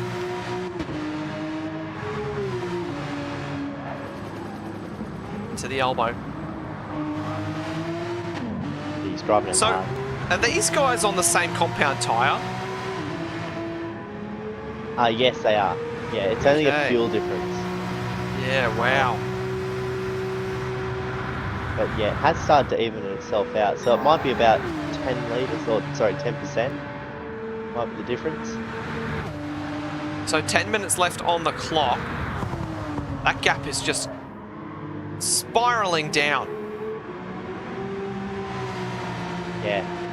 I think everyone but Stickers will be firing in the chat for Budsy to go and take this win. Yeah. Lemonade's just done a 2:06.9 and Budsy comes across the line with a 2:03.7. That is absolutely absurd for a race lap. That's quicker than the shootout pole time, which was a 2:03.8 by Cruisin'. And that gap's already down to 13 seconds. So we're 2 laps into this stint, 3 laps into this stint, and he's already halved the gap. And he's purple by a 10th again. Oh my goodness. We are If he witnessing... can hold this pace, he can find the time. If Laminator gives this race win up, I have no words. It's a cat and mouse race at the moment. Not long left to go. 5 laps left. If he keeps going like this, 3 seconds up on Laminator, he's going to get him. But catching up to him is one thing, and passing is another, especially around this track. And are those 203s sustainable? That's the other thing. Well, he's purple again. Yeah. And they're both going to drop pace because they're both on the same compounder tyre. So there's not really going to be a crossover period. Aside from if Laminator is saving his tyres and Budsy is pushing. So this has been a better lap from Laminator. He's only lost about a second this time round. But Budsy is still purple. So can Budsy even go into the mid 203s? How much more pace has he got? I think Laminator's realised he's got to put the pedal down. But does he have the fuel to do it? So he set a 204 on that last lap. So he's really turning up the pace now. And I think Budsy's about to go purple again. Yeah, exactly. Laminator doesn't have to set the world wide, he's just got to try and manage that gap. Purple lap after purple lap for Budsy. Budsy is on fire. But for how much longer? So I think Aussie Psycho, he was chasing down Cruisin' for a little bit, but that gap just starting to breathe open a little. Good Doc and Killer have a great old battle here as Will Killer find a way past Good Doc. He peels to the inside and it looks like he's gonna get it done. No. Backed out of it. Yeah, wow. Just trying to bide his time, I think. Okay, that was pretty interesting. He definitely was far enough alongside. He could have gone for it. The old Killer would have done it. Yeah, hearing that, he's probably going to have to crack over the top now.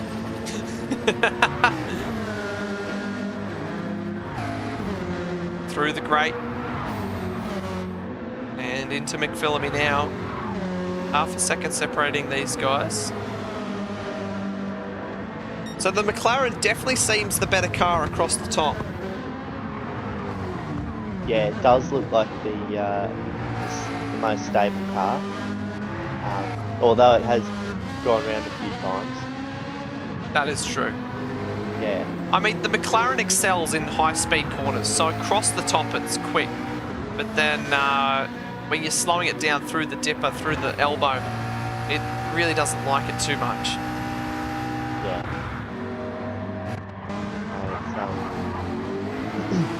Yeah, it doesn't like slow corner rotating. Yeah. So And, Laminator, he's picked up the pace, 205 on that last lap, compared to Budsy's 204.4. So I suspect Laminator, he's running to a number. He knows that he can get home on this pace now. And if he keeps this up, he will get home with a comfortable win.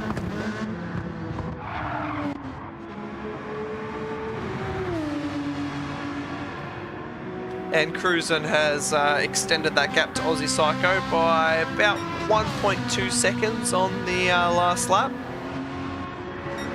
Good Doc still trying to fend off the Pug.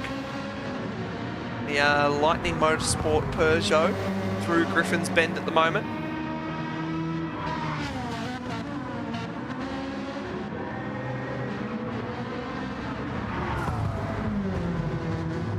Oh, Aussie wow. Psycho's gone round. Oh dear.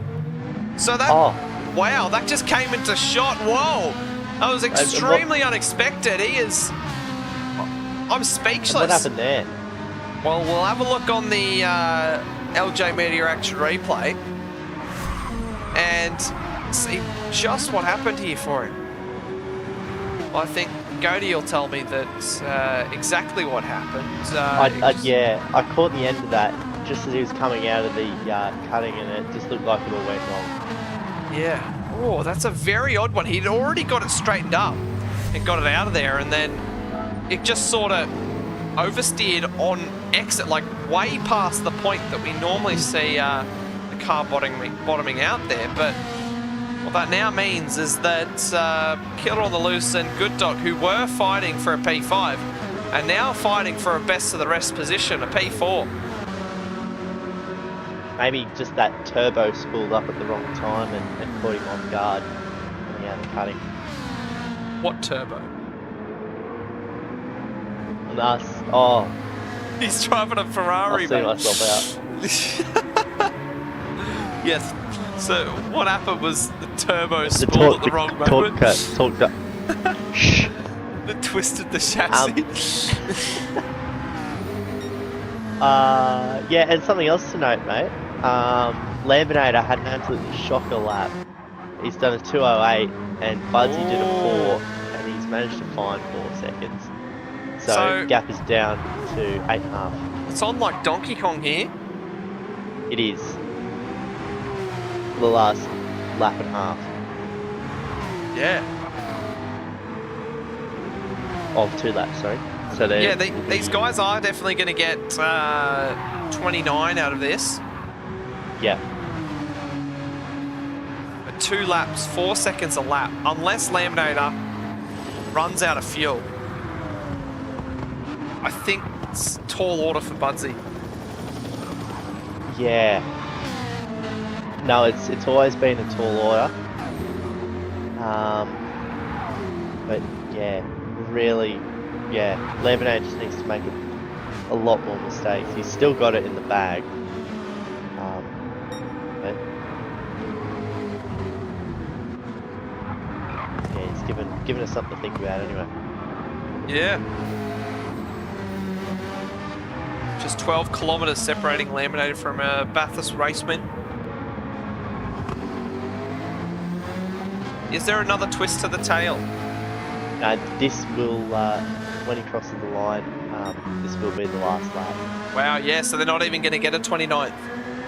Yeah. So 8 seconds. Barring any major mistake, I think Laminated is just going to be able to go and win this thing.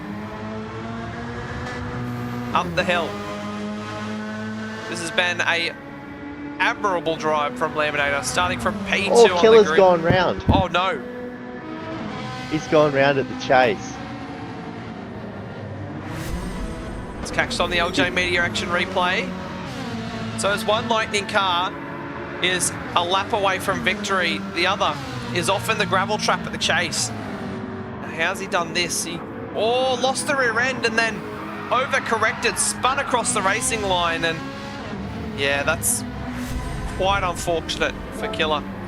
So he is going to have to settle for a P7 as they come round. So Laminator across the top of the hill.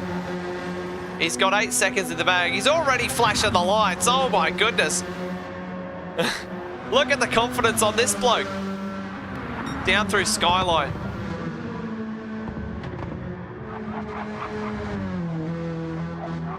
As I would hate, he doesn't seem very worried. You would hate to spin the car here, wouldn't you? Yeah. Want to be that guy.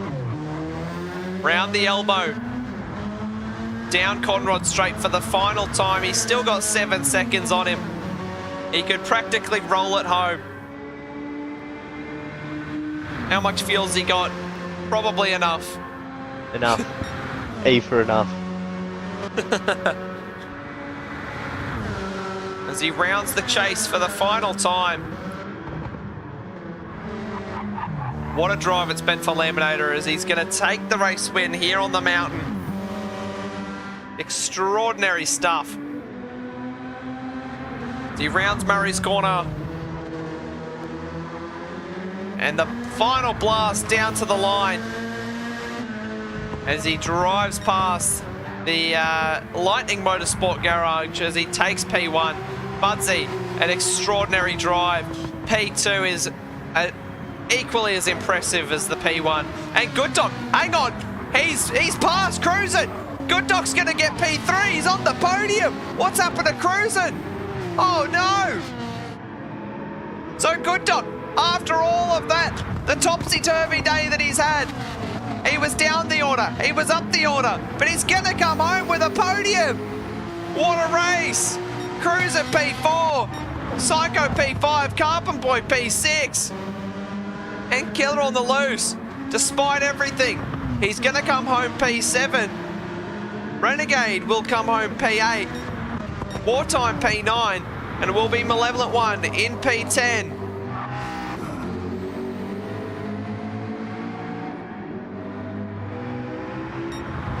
And Aussie it is Heat. on for P11 here as well.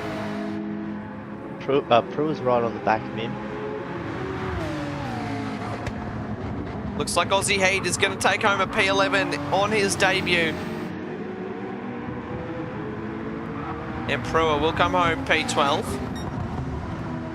And Blue Dog, the other debutant, will finish P13. And wow. And that concludes proceedings for the Adelaide Ceramic Coatings Category 2B Bathurst Mini Enduro. Wowee. What a race. That kept us on our toes the entire time, didn't it, Cody? Yeah, it did, mate. Yeah. No, it was something happening there all the time. Yep. And yeah, well done to Laminator with a with a blinder, really. Got out in front and pretty much led it the whole way. Yeah. So who's yeah. your driver of the day, Cody? I've got to give it to Budsy.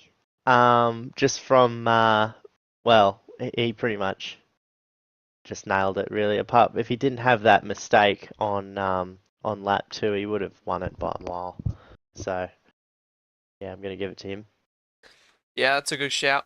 There's a lot of driver of the day calls for Budsy in chat, as well as Good Doc. Good Doc, Budsy seem to be the main two contenders at the moment. I think, yeah, I think I'm going to give mine to Good Doc. He just ran his race, stuck to his numbers, pretty much mistakeless the entire way.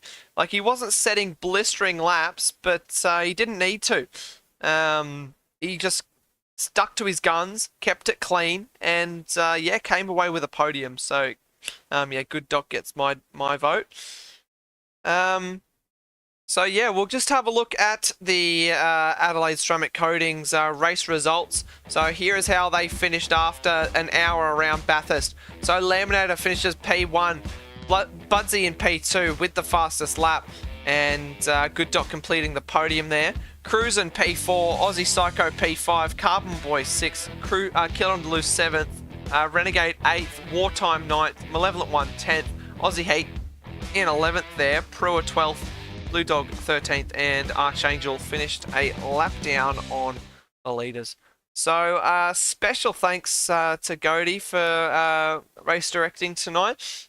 Things went pretty smoothly without a hitch, and it was great to have you in the comms box commentating on the action. Yeah, no worries, mate. Yeah, you know where to find me. Yeah, in the beer fridge. Yeah. So we're just going to go to a quick intermission, and then we will be right back for some Category 2A racing action, the top of Category 2. So yeah, don't go anywhere. So we'll be right back. Catches.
Hello everybody, welcome back to Sector 1. We are here tonight for some Category 1 racing action around Palisades Village. Let's go.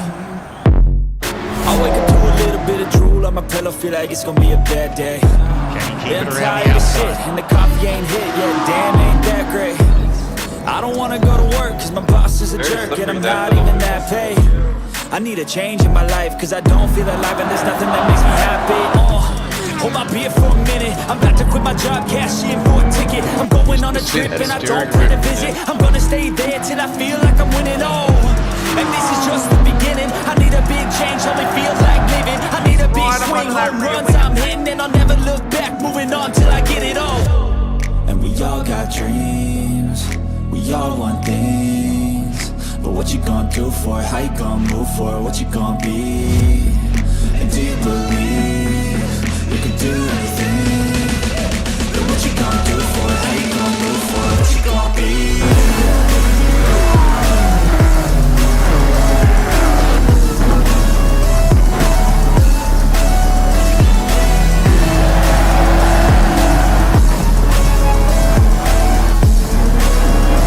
Let's go! Hey! Hello everybody, welcome back to Sector 1. He only goes second two! Oh my goodness! Jish went wide. Oh, he's run wide and goes down! Oh no! No! You can't do that! Just see that steering grip, man. What's that do? Fuzzy is somehow keeping it on the track surface! The spectacular drive, and he will take his first win in the top flight of Sector 1.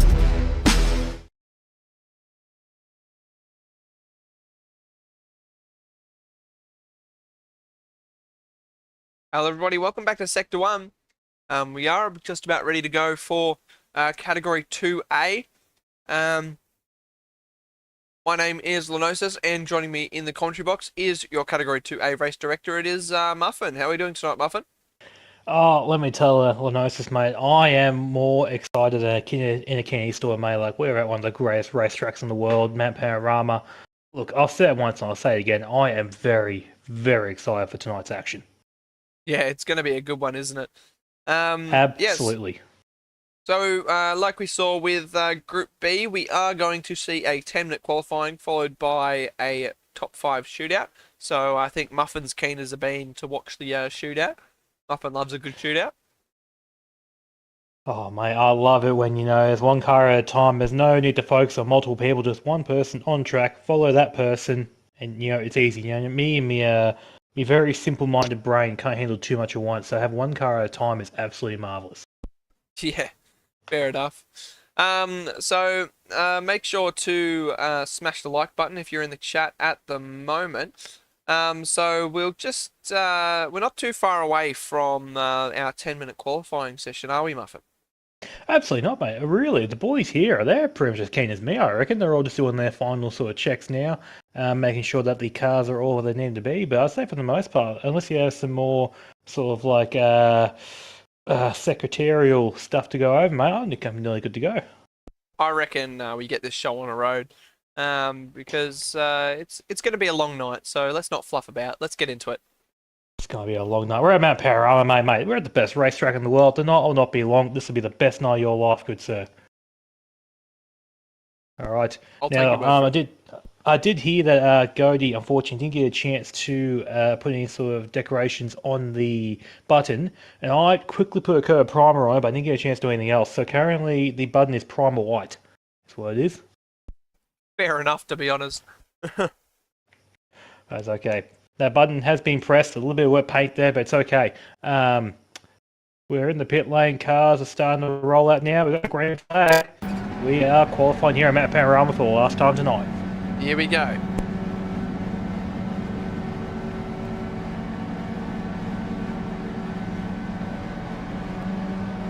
As the drivers make their way out on track. So first driver out on track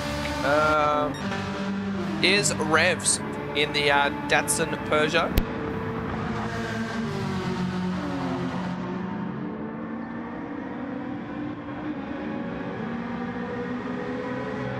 Just behind him, we do have the championship leader of Mr. Bumcrack in the Ferrari. So the Ferrari looked quite strong in the Group B race, so we'll see how they go tonight. Just behind him, we have Madrick in the Black Rose Porsche, which did win last time out at Interlagos, I should say. Spot on, good sir. I wonder if you want to get that down. It's okay.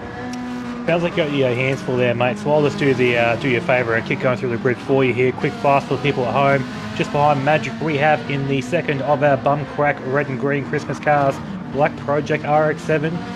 Another strong contender in the Cat 2 Championship. Someone sort of a bit of a dark horse, I feel, to nab a nice little podium spot here once the season is out. Just in behind that, we will have VTEX Blindman for Genco Racing there. Another Ferrari. All the Ferraris in a line currently, I believe. 1, 2, 3. In behind that, Grovel for Doghouse Racing with the rival livery sponsorship on the car. The nice little red and black Peugeot. Following up, going to the chase now. In behind that, in the second of our Black Rose Porsche machines, we have a Rudzi. Another good driver here in Cat 2, someone that can definitely put on a good performance when the cars fall his way. Definitely watch out for him during this qualifying session. In behind that, for Symmetry, we have Greg's in the Mighty Macca. Nice little sort of chrome, sort of a metallic silver livery. Kincaid in behind that for Thunder Esports in the nice pink and black two-tone down the middle livery car there. One of my personal favourites, absolutely love that thing. In behind that, we have our second of the Doghouse Peugeots, if I'm getting that right, in the form of Daz 930 with the NQ Party Hire. Imagine he's North Queensland when I speculate. It's got a bit wide. Driving there, yeah. Yeah, absolutely, Queensland special. Going up the mountain straight now. In behind that, another Peugeot from the guys at Hooncorp. He is super fun, happy. Another great driver there. Car started up last season and put in a really good form in the Renault last time out. Or last season, I should say, so definitely something to look out for. VF in behind that for the Datsun Racing, second Datsun car in the field, if I'm not mistaken. Another Peugeot, as we've just seen before, was super fun, happy. Keza for Brocchio 5 Sim Racing there in the Porsche. I believe that's the third or fourth one in our field tonight. Currently going through the cutting. And we also have the boss in for driving for Blacklight Motorsport in the McLaren. Currently sitting at his qualifying session due to a penalty that was acquired during the last race, where he will be starting from the rear of the grid for this race. Yeah, do naughty things and you get naughty punishments. Wait. Hang on a second there. What kind of punishments and how naughty are we talking about here on this, mate? Because I'm a pretty bad boy. Keza has spun.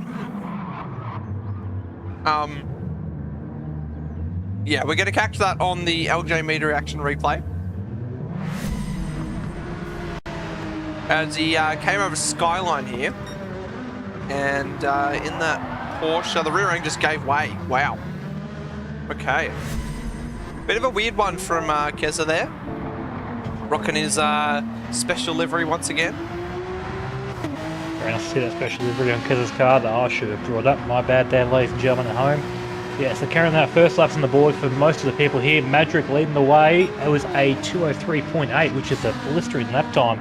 Quickly followed by his teammate at a 2:04 dead. So the Black Rose cars are really putting on a good show here. Those Porsches really quick. Absolutely. They've come out swinging.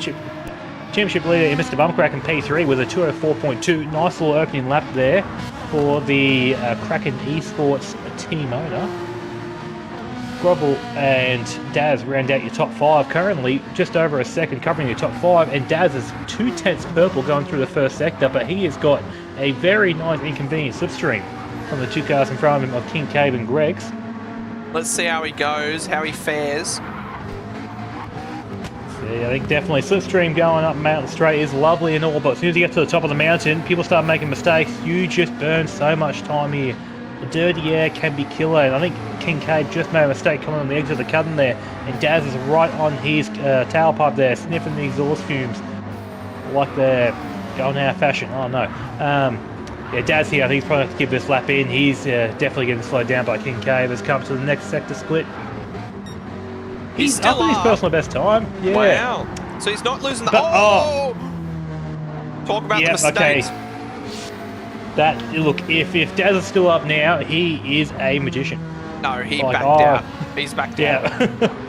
Yeah, that's alright. You can reset now. He's still got a couple laps to play with here. Tyres should still be good enough for a few more. As Madrick's in. Now, Rev's P6 at the moment. It looks like he might improve on this lap. Let's see what he can do. And he does. P4. So he goes up 2 spots. But that was a massive chunk of time there. 8/10 to be exact. Mr. Bumcrack improves, but not in position. Only by a couple of hundreds.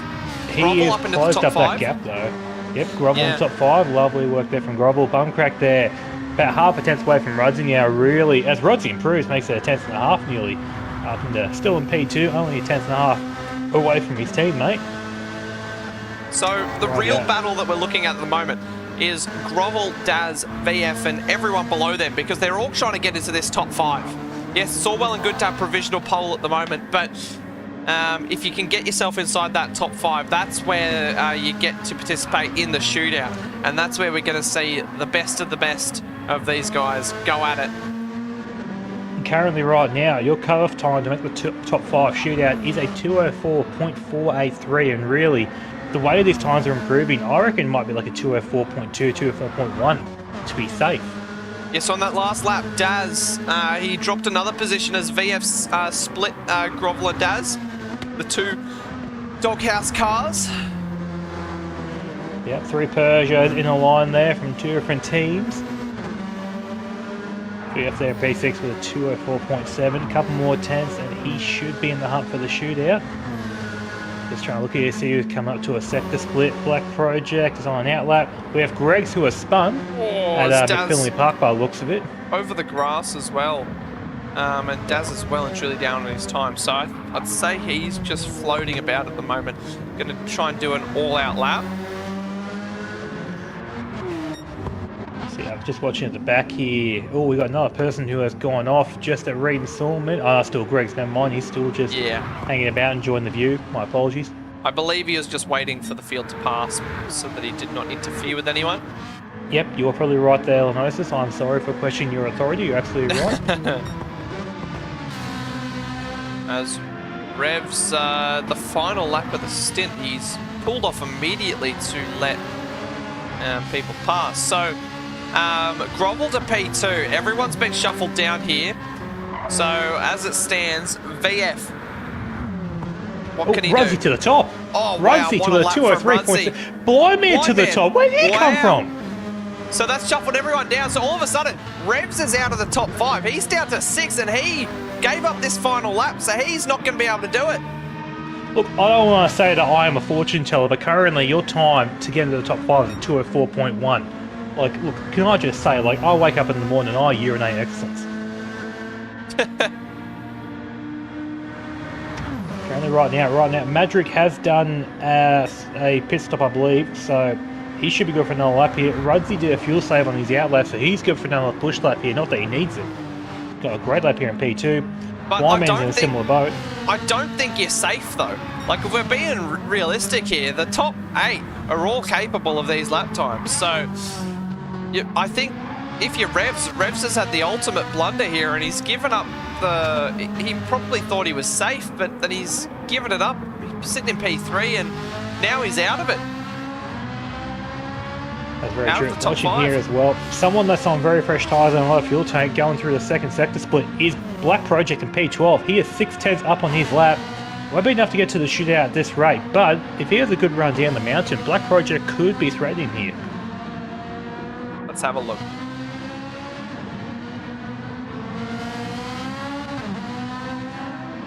Gets a really good run through for Alsalba there. Gets on the power nice and early. Down Comrade straight here, letting that lovely non-turbocharged V8 sing.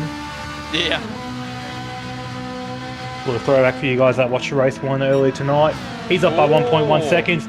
It won't be enough, but it should give him a few spots. Let's see what he can do in this final sector. He's going to get damn close. You should get a nice little slipstream from Grovel here going down to the last corner. It won't be much, but every tenth counts.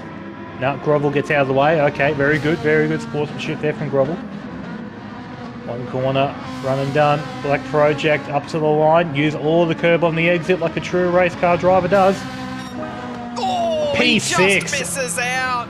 Oh, that was a do or die lap. He got so close. So Grovel was out of fuel actually there, so... Ah, cool. No, made the right call.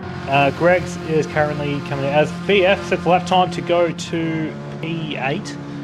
Greg's is currently up on his lap. Kincaid goes to P10 on his lap, just finishing there. So Keza was on a lap, and it looks alright. He may improve. No, he does not. And then Greg will be the final driver. Should improve, but I don't think it's going to be enough. He does. Just pips Keza there, so... Well, what a shootout. Well, not even shootout. What a qualifying that was. Yeah. That was amazing. Wow. All right, but definitely look, a nice little sort of like mix of manufacturers. We got what, 2 Ferraris, 2 Porsches, and a Peugeot. That's nice for sure, mix yeah. of the car. Yeah, definitely good to see that the Gran Turismo Bop is doing a semi-alright job for once in its life. Yeah.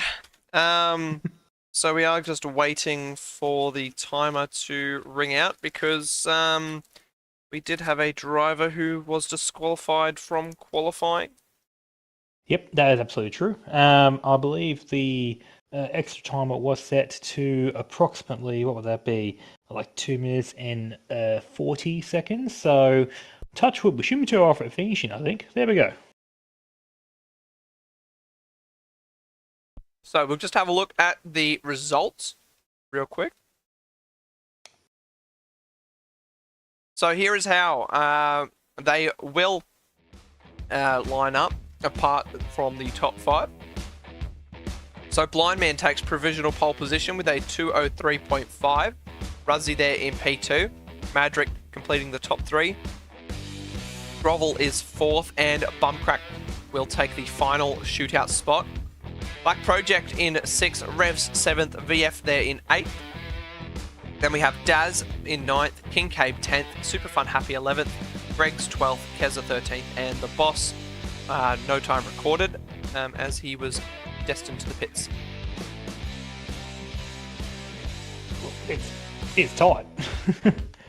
Very, very tight session there.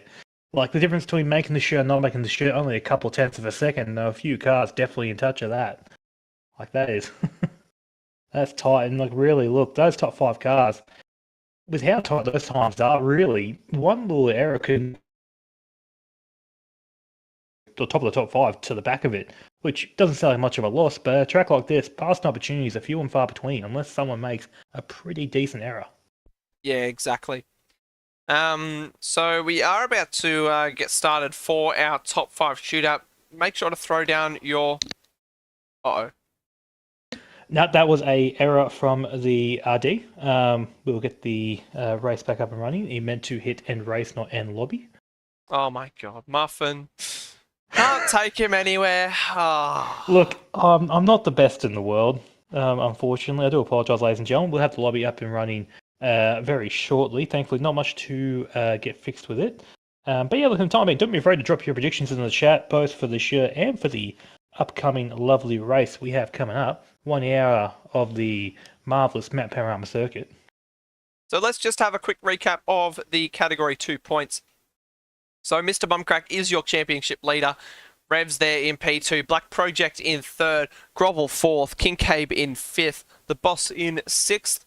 We do have Rudsy there in 7th. Superfun Happy 8th. Keza 9th. Madrick 10th. Daz 11th. Greg's 12th. VF 13th. And Blind Man sneaks his way into Group A in 14th there. So, yeah, that's the situation. We have not obviously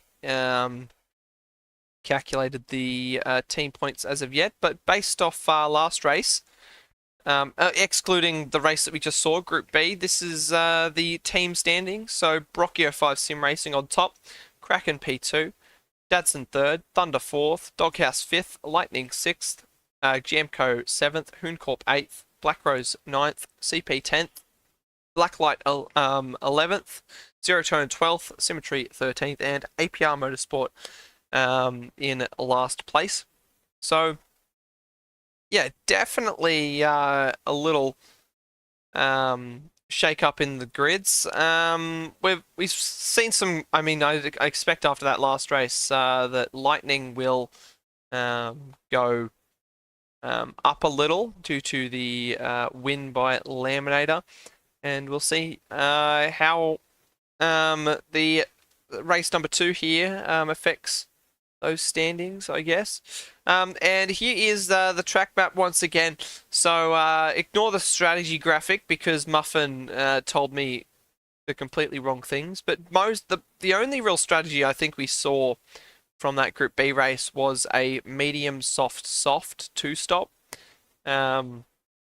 Or any variation of that, whether they run the medium in the middle or the end. Yeah, that was the only sort of variation we saw. 6.213 kilometers, 23 turns. And of course, we are about to do our top 5 shootout.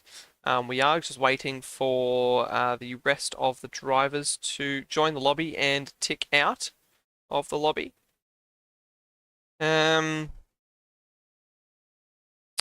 Yep, just making sure. I do apologise, ladies and gentlemen. That was a major blunder from me. Just pushing the wrong button, which is very easy to do. I was simply focused on the big button to start the race and the qualifying session that need the coat of paint. But look, I think right now we are all set to go. I'm happy to release the first car if you are Luscious Lanosis. Yeah, I think that's a good idea. Right, yeah, so as Muffin said before, make sure to throw your predictions down below. I think it's anyone's pole position. You make one mistake and that could be your lap done. So, yeah. Right, yep. First car in the form Mr. Bumcrack has been given the go-ahead. He is leaving the pit lane now.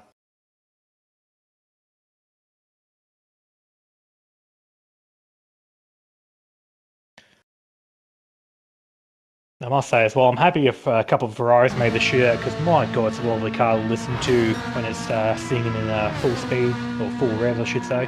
Yeah, absolutely.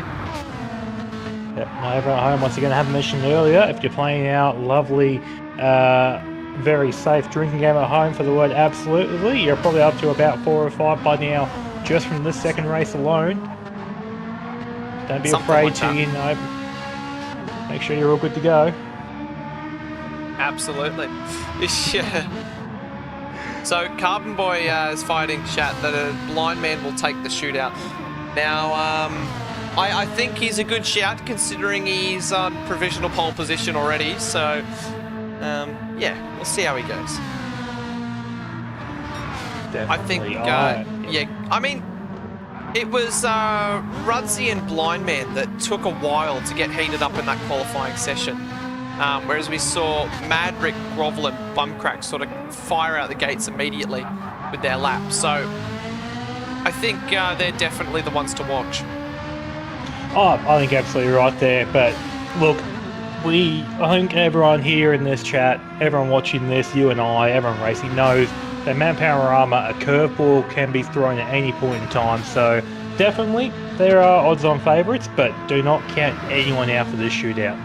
Yeah, absolutely. Take a drink. As Bumcrack is just finishing his pre-flight checks, out of the chase and into Murray's. He needs a good exit here to start off his lap. And a little bit of a moment over the grass a little. That might cost him a couple of hundredths. But he begins his lap. Short run down to Hell's Bend. On the brakes, gets it turned in. Nice and tidy. Oh, yep, maybe a touch wide. But he's going to start the long uphill journey down Mountain Straight. Over the hump. What is he at the split? 19.5. That's all right. That's a good split. Stamps on the brake pedal. Gets it tipped in for Griffins. Gets it nice and stuck in the rut there. Uses the curb on exit nice and well. Up the hill now towards the cutting. Gets it tipped in. Slowed down now. Very well done. Through Reed Park. And down towards the grate. This is a very tidy lap so far from Bumcrack. Very committed as well, McPhillamy definitely. Not Park. leaving much room on the edges. No, very greedy for track limits. Down over Skyline. Full commit under brakes. This is a great lap so far. Nice and stable through the dipper and down towards the elbow. Oh my goodness, what a line. Oh, but he hit the wall. Ooh. Just Bad look, crazy. no. How much is Look, that there's going to nothing cost wrong him? with that. It's okay. Mate, Jamie Winkup did the exact same thing back in 2016, still got pole, so do not count him out yet. Nothing's changed here. 135.2 at the split. Okay, so it's a little bit down generally in the maybe the high 34s, maybe mid 34s possibly. It's like a good spot to be, but let's just see what time Bumcrack can do here. Going through the chase, nice rotation there. Not even using the curb on the exit there. Okay, he's got a lot of confidence in that car. One more Coming corner down to Murray's go. corner. Into Murray's. Gets it turned in. Nice late apex. Oh, no grass on exit. What can he do? 203, 204, or 204.7. So I reckon it's that hit on the wall that's cost him, because the first half of that lap was an absolutely incredible lap. As we switch Absolutely. across to Grovel at the moment. So he is embarking on his lap in a moment's time. Currently traversing Conrod Straight, not Mountain Straights, that's on the other side. Through the chase now. There's only two straights on the license, mate. Yeah, 50-50 shot and still got it wrong. Yep. Proud of you, mate. Well done. Alrighty, down towards Murray's. Let's see if he can get this one right. Gets it turned in. On the power as the Doghouse Peugeot makes its way onto its flying lap. It's green flag and away he goes down into Hell's Bend. Gets it stopped, turned in. Oh, the rear end just little bit of porpoising there. Wanted to give way, but he kept it planted.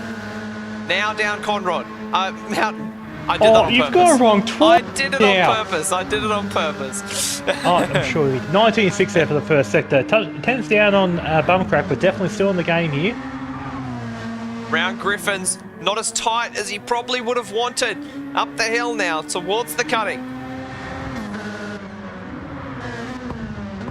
Under brakes. Yeah, that's a very tidy line through there. I think you'll be happy with that. Able to get the foot down. Up through Reed Park. Down over the grate now. And, oh, so close to the wall there. Through McPhillamy. Perfect line. Uses the track width to its fullest extent. Down over Skyline. Gets it slowed down through the S's. Into the dipper. The front right, front left catching a little bit of air, but he keeps it planted on the exit. Brakes very deep for Forest Elbow. Gets the car turned in, power out early. That was cool. That I've might be the seen good crucial point of the corners. lap. Yeah, that might be the let's- crucial point, considering that Bumcrack made contact with the wall. Down Conrod, what's the split? Oh, he's quite a while down. 35.7, so that's about 6/10 down at the moment. That's very interesting there from Grohl. I thought that that looked like a very good lap so far. Yeah, it's Not been sure. tidy, but maybe not pushing to the fullest extent for fear that he may have an incident. Into the final corner now. Murray's Bend. What can he find through the last sector? Very tidy final corner. And he is going to be down. It's going to be a 205.4. And he does go 6/10 slower than Bumcrack there. So now we do switch to Madrick as he heads down Conrod Straight. He's about to begin his flying lap. First top both cars here in the shootout, ladies and gentlemen. I'm sure Jimmy is very excited to see how these two boys do.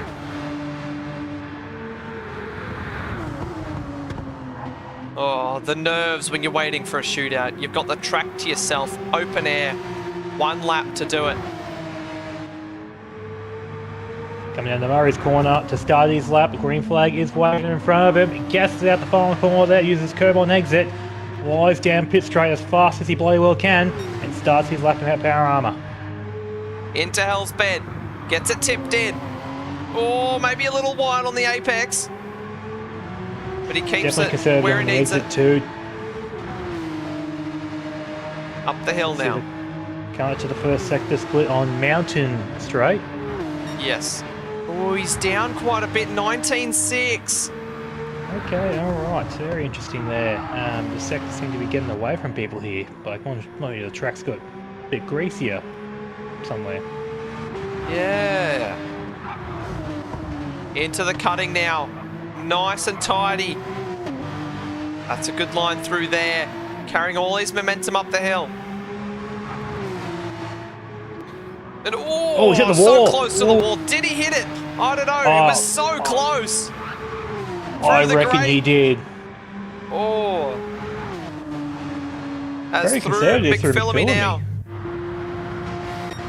Let's see. Over Skyline. 102.9 is the split. He is technically down. Through the dipper. I think Very stable. he's being cautious about it without a doubt, but yeah, like it's just. I reckon he had hit the wall there at the shelf, as they call it. Let's see what the split is. Split, yeah. Rory here, all the Porsche fanboys in the chat going absolutely ballistic for lat 6 engine, or box 6. 35.3, so he's there or thereabouts with bum crack. Yeah, it's going to be tight here. Gets hard on the anchors at the chase. Good rotation, a little bit of curb, but just enough to get the car facing the right way. Into the final corner. What can he do? Oh, he's missed the apex by a country mile. Massive Oh my slide. God. The rear end just gave up on him there. But what can he do? Oh, 4/10 splits them. Bumcrack still on provisional pole position. Yeah, well, that's a great job from Bumcrack there. We didn't think that lap was actually the best in the world considering we didn't qualify, but right now he's plus 2 positions from it. Yeah, exactly.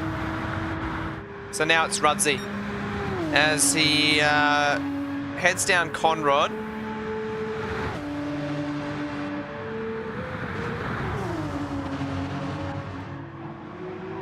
Oh, a little bit squirrely, making sure the tyres are up to temp. Okay, you do you, boo. Got the indicators flashing as well, just making sure that people know that he is the man on the lap. As he begins his flying lap, here we go, through Murray's. P2 in qualifying. What can he do in the shootout? As he begins his lap, down towards Hell's Bend. Gets it tipped in. Now down Mountain Straight. Looked very tidy through this first corner. I have a feeling he's going to be up here. Yeah, he is. By a negligible amount, but he is purple. The first purple split we've seen. Oh, maybe a little wide. Didn't quite get it into the rut there. Through Griffins. Up the hill. Into the cutting. And oh, a little wide. But he manages to keep his momentum. A bit of a karting line there. Bit of a short shift there. Okay, very interesting sort of Maybe technique just to there going. stabilise the rear end. Through the possibly. grate. Up through McPhillamy. He's absolutely wringing the neck of this Porsche. Oh, 102.9. So he's lost a 10th or 2 on Bumcrack across the top. But he's got it all to play for. What can he find through the elbow? That's where Bumcrack made his mistake. Very conservative there through the elbow, but gets a nice run on the Conrod straight here. Opens up the tabs. In here's Black Rose 911. What's the split going to be? Oh, he's way down. 35.4, yeah. That's about a 10th off what Madrick did on the previous lap, and they're in the equal machinery. So what can he find through the final sector? Can he find 3/10 to go to the top of the times? Chase wasn't too bad from him, so one good run through Murray's here. Finds the apex lovely, gets on the curb on the exit, plants the foot down through the firewall. Come up to the line, 204, 205, 204.9. So he does go Ooh. P2 there. Wow, good lap from Rudsey, but just shows, puts into perspective how good of a lap it's been from Bumcrack. He's at least P2, currently P1, as we jump to Blind Man, who is barreling down Conrod straight as he's about to start his the final flying lap of the shootout.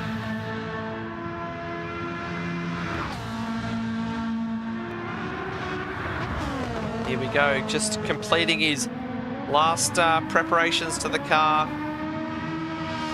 Burning as much fuel off as possible as he approaches Murray's. Yep, trying to make sure he kills all the polar bears. Yeah. Okay, last car in the shootout for Gemco Racing, VTX Blind Man, across the start finish line, green flag waving. Come to hell corner to start his 6.2 kilometre journey. Gets a good run through there, gets on the curb on the exit. This looks good so far. Yeah, that's Ring where on this the lap neck. starts, the first lap. The first corner, I should say, and it's a mental track, this one. If you can nail that first corner, you're in a good spot. And he's purple through the first sector split. The first 19.4 we've seen so far. That's very tight through Griffiths, right in the rut there, up the hill. Into the cutting. Oh, holds it Maybe- nice and tight to the wall there. Very well done from Blind Man. Yeah, maybe a little bit more on entry he could have taken, but it's not tripped him up too much. Through Reed Park, down over the grate. Oh, he's hit the wall. Ooh, How much will that cost goddamn him? great. Through Find out when next McPhillamy sector Park split. and over the skyline.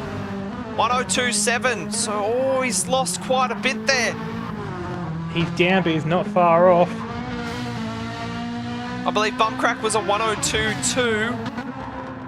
Now the elbow. He needs a great run out of the elbow. Down Conrod. That was very clean, very smooth. See Did he here. get a good run down the hill? It looked alright, but the timing screen will tell us. He's up! Ooh. Oh! Here we go! Blind Man! Down through the chase! Can he hold on to his pole position? Can't be tight. It's a guaranteed at this point. It's going to be at least one Ferrari in the front row, but Blind Man wants to make it two. He wants to maintain that pole he earned in our provisional qualifying session. Up to Murray's corner. Gets on the anchors one last time. Bit tentative going the power. Gets going. This is looking good! It's looking good! Oh! He No! couldn't get it! Bumcrack takes pole position from P5 in the 10-minute quali! Oh, wow! Oh! That was so close! You had Bumcrack 800s, Blind Man. Then you had Rudsey, 700s back from them. Oh, wow. Absolutely incredible. That You is absolutely just- love to see it. That is absolutely fantastic. What a session. My God, who would have... Look, I thought Bumcrack would have done good in the shootout, but from fifth to first, that's a phenomenal effort. Yeah, Well we done. thought, well, as you said, it's Jamie Wingcup-esque, hitting the wall and still getting pole. Well, Wowee. now, look, and you think, look, that was exciting all, but we've still got an hour race ahead of us. We've got more to do, ladies and gentlemen. Strap in, strap on, do whatever you do to make yourself happy. Grab yourself your popcorn and your various refreshments to keep yourself occupied. Make sure to have a couple of your favourite drink handy for every time that Lenosa says absolutely. Yep. But definitely, I'm going to take this time to get our grid set with our revised top 5 order. Yeah, we're just going to duck for a quick 5-minute intermission. Don't go anywhere, guys. We will be right back.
Hello, everybody. We are back, and we are about to go racing for the short enduro around Bathurst.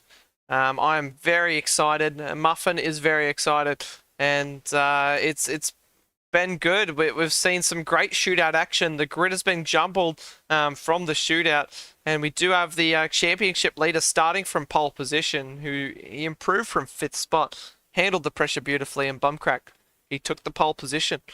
So, what do you say we smash that primed button, Muffin, and we get started? That sounds absolutely lovely and nice. Let's not keep these people waiting. And now, after watching that shootout, and because it's past 9 PM, I can say I've got a semi just thinking about what's going to happen in this race. Fair enough. Can't argue with that. So if you're watching this stream back at like a time of day before 9 PM, I sincerely apologise, as well as if you're watching with your children or anyone that can't handle not crude language, but inappropriate references. Either way, the button's been pushed. Let's get these cars to the grid and get underway with our Bathurst 1 hour mini enduro. Here we go. Rightio, cars are lined up, just waiting for the cue. They have started rolling now. Bumcrack leading Blind Man, Ferrari front row here at Mount Panorama. The Tifosi are going bananas back at home. I guess you could say the bums leading the blind as they head away down towards Hell's Bend for the first time. And Bumcracky gets a good run. And the top 5, they make it through nice and smoothly. I believe the whole grid does. So they head down Mountain Straight. Bumcrack there, already pulling a half-second advantage on Blind Man, who's got 3/10 on Rudsey in behind him. Madrick there dropping a little bit behind his teammate there as he come up to Griffin for the first time. Bumcrack a little bit wide. Yeah, Ooh. Cold tyres just caught him out a little bit perhaps. Certainly did. The car looks to still be in good nick though. He's still powering on, doing his thing.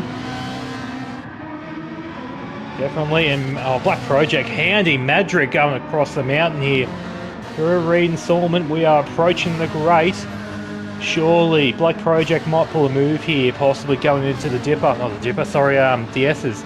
Over at Skyline there. Nope, never mind, he's backed it off and just decided to kill my vibe. That's alright, no problem at all. I think he clipped the wall over the Great.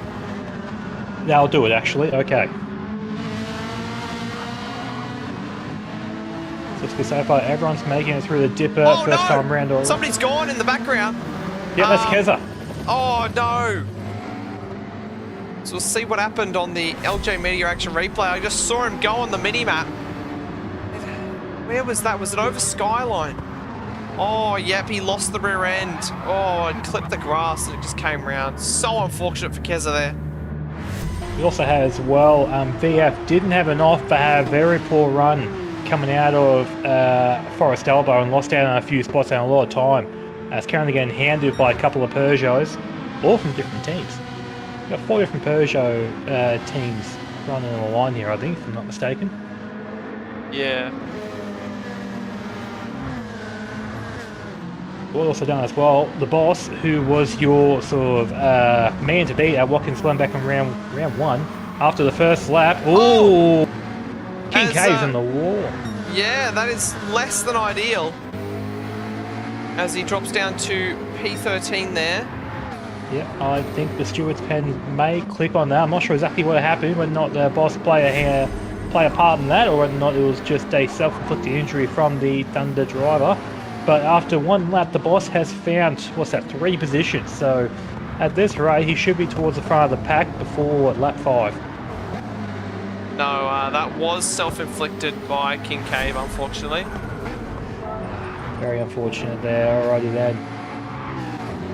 As you can see, sort of like a couple of sort of like small packs forming. Like your top 6 sort of in their own little train, the equivalent of 3 is sort of like spread apart one. Then 7th back is also forming their own little battle pack. Yeah. So what tyres have we got on track at the moment, Muffin? Well, we've got racing softs and racing mediums. Can confirm we're using both compounds, but I wasn't sure if we wanted to sort of let the race settle down for a bit and do a proper tyre and fuel update before I started spilling the beans on other people's possible strategies. Just tell us who's on what tyre. But like Okay. briefly, who's on the other tyre? The tyre other there. Okay, well, we have soft tyre runners. We'll tell you who the soft tyre runners are here today, ladies and gentlemen. Your leader, Mr. Bumcrack, is on the racing soft tyre. His teammate Black Project and P4 is on the racing soft tyre. Going back to P10, Super Fun Happy for Hooncorp is on the racing soft tyre. Boss just in behind that is on the racing soft tyre. And that is everyone on the racing soft tyre. Okay. And everyone else Total on the 4 mediums. cars. So we've got 4 cars on the softs, 10 on the mediums. And we're seeing Well, all due respectful notice, I don't think anyone's on the inters right now. Yeah. So, you know, process of elimination, if I said 4 softs, it's going to be 10 mediums. We could have some wets. I heard some of the guys talking about wet tyres before the race. Look, I'm not sure if you've seen this, mate, but it doesn't rain in Australia, you know? Yeah. Yeah. It hasn't rained in Bathurst for about the last 3 years, according to Gran Turismo. Or actually the last 7 years. Yeah, give or take. But yeah, currently, Mr. Bumcrack out in front, putting those softs to good use. With the best lap of the race currently with 2:04.8. It's the first flying lap of the race, but it still is a flying lap nonetheless. Put 1.8 seconds on Blind Man. Hang on. Which is a very good job. Oh, Oh! Blind Man. Oh, car control! Car Holy control. moly. Well, it's done though. It's given Ruzzy a good little leg up right now, right on the tail end, sniffing the exhaust gases from that V8 powered machine. Ruzzy getting very close to the wall. They're using all the track that's available to him. My God, if he gets any closer, the car's going to be conjoined. Yeah. Okay, Ruzzy sort of backs up a little bit there, coming up to the S's. All this is Follows doing is Blom. letting Bumcrack get away from him. Yep, he's already put another 2 seconds on, give or take. Oh, 1.5, sorry. Since he started in the second sector. Oh, somebody's gone round, I think. At the dipper, You are absolutely potentially. spot on. Yep, I did catch who it was. I thought I did, maybe. Maybe, okay, no, I'm not too sure. Who's fallen back a bit here? Kincaid, maybe, possibly. Not sure. I swear I saw someone's icon pirouetting. Super Fun Happy. Just judging by the lap times on display currently, Super Fun Happy looks to be the one that had a little moment. Like, probably not a full-on spin, but definitely a half spin nonetheless. As Rudzy still looking for a way past on Blind Man. Oh, Black. Wait, hey. That's not a clock, mate, but let's not get too excited here. As All right, as Rudzy Rudzy throws here- it down the inside. Gets it done.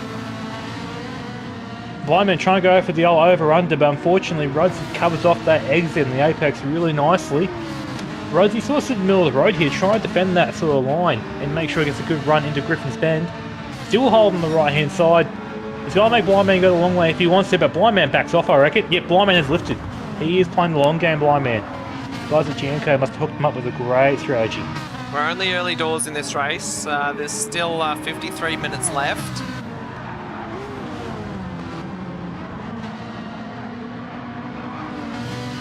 With these two fighting as well, P2 and P3, Black Project's getting a nice little sort of boost catching up to him. Currently 1.8 seconds behind Blind Man.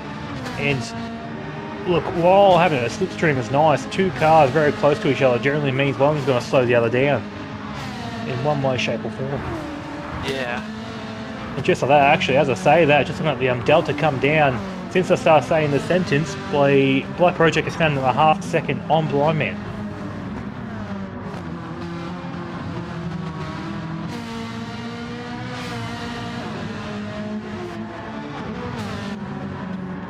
So honestly, so overall, it's been a nice clean start from everyone. Only sort of two sort of major sort of offs, if you want to call it that, with from Super Fun Happy and Super Fun Happy almost had another off there on the exit of the dipper. Managed to save it though.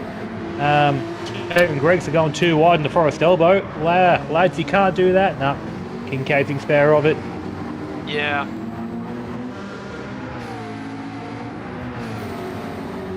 I was going to say as well, Kazza must have some good speed, because even after his little incident and sort of falls back of the pack, he's nearly sort of back with the throwing range of P13 and P12. Yeah, and Great they're job there from banging the DSR doors driver. here. They're going at it. Kincaid and Greggs side by side through the chase.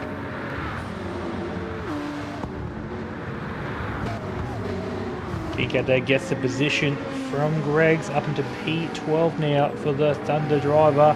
Artsy would be very happy with that.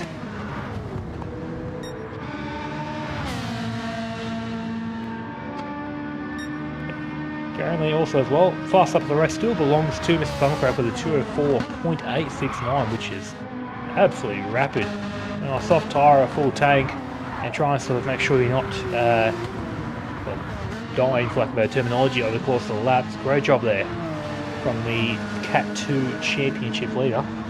Yeah. Things are sort of starting to calm down around town.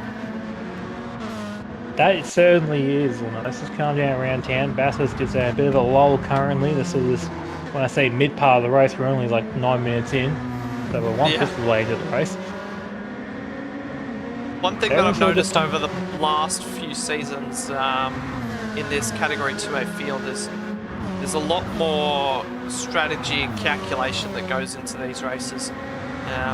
Gone are the days where these guys could just rock up and wing it and put on a show, but yeah, nowadays it's a lot more calm and calculated here in Category 2A, and we start to see these guys developing some really great racecraft and racing brains, and yeah, just seeing them stick behind someone, maybe throw a move here or there, but for the most part a little less chaos to what we're apt to seeing in Category 2A.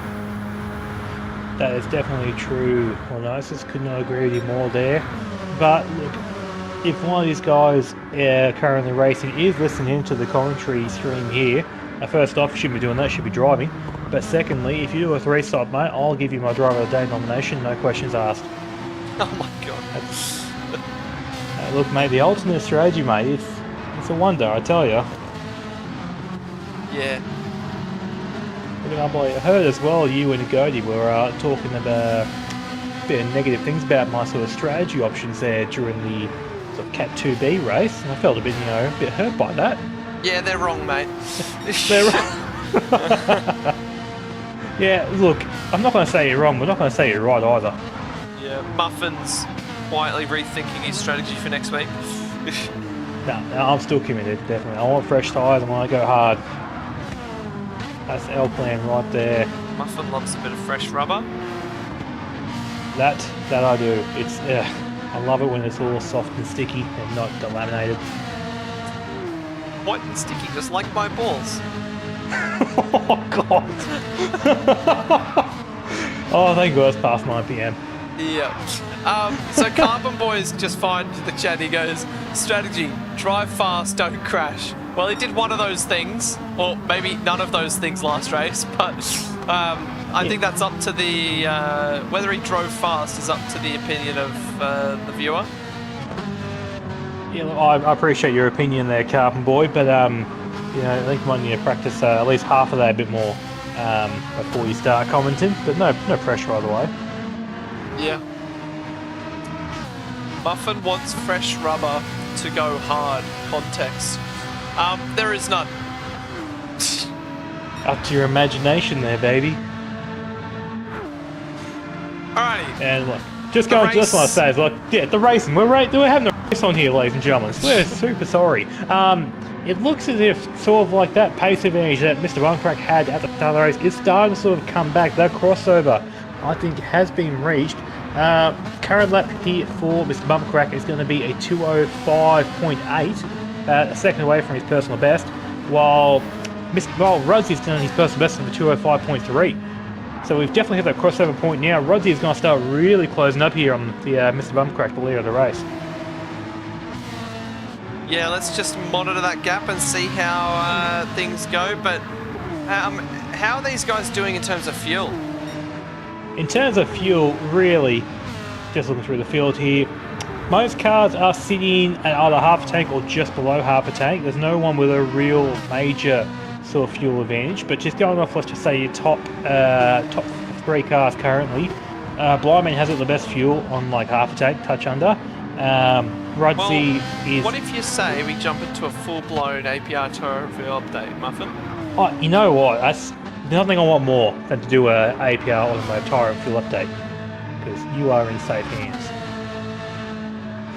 Alright, ladies and gentlemen, we have at the front of the pack Mr. Bumcrack on the racing soft tyres currently has got about 33% of a tank, give or take. He's currently got about halfway on the right hand side of the car on his soft tyres. Still putting in some good times though. Rudsey in P2 in the Black Rose Porsche.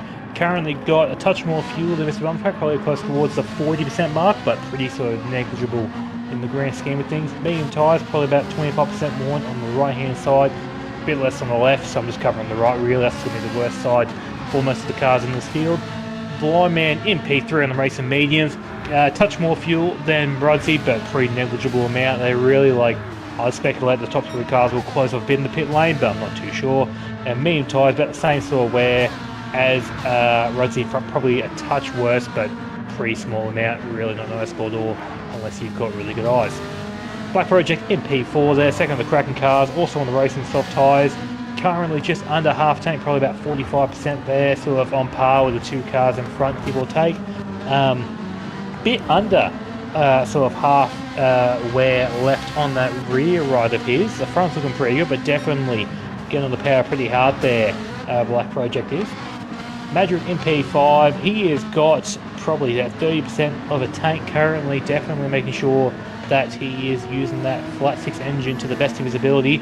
Medium tyres on the car, 25% wear on the right hand side, looking pretty similar to the fellow medium tyre runners in front of him. Grovel, you can almost copy and paste what I've just said, maybe a touch less fuel, touch more tyre wear. It's pretty even really, those two cars, Madrid and Grovel in P5 and 6 are pretty similar.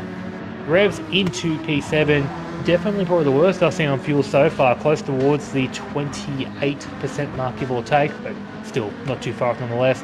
Tyre wear though, pretty on par with the rest of medium tyre runners, not too bad at all from Revs there in P7.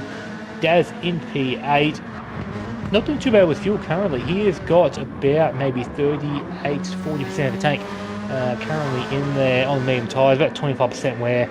I think I'm finding this natural trend. The medium tyre runners are pretty consistent, sort of wearing the tyres in the same way.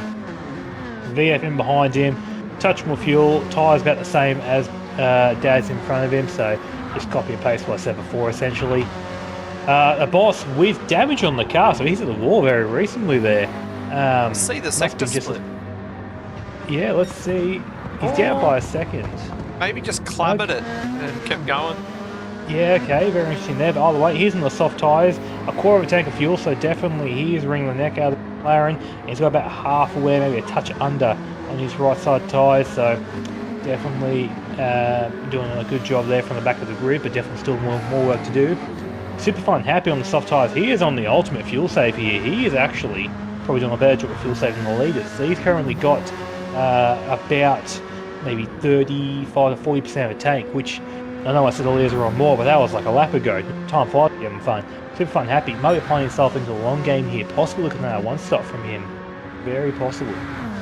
Kincaid in P12 on the medium tyres. He has got a pretty similar fuel number to Super Fun Happy, so could be on a very similar strategy. Now I'm looking at things here. About 25% wear. Once again, very nice, smooth, consistent on his medium tyres. Greg's in P13, just over a quarter of a tank, medium tyres, about 25% wear, very smooth, consistent driving. And Randy and R field will be Keza for BSR, dead on, quarter of a tank, 25% wear on the medium tyres.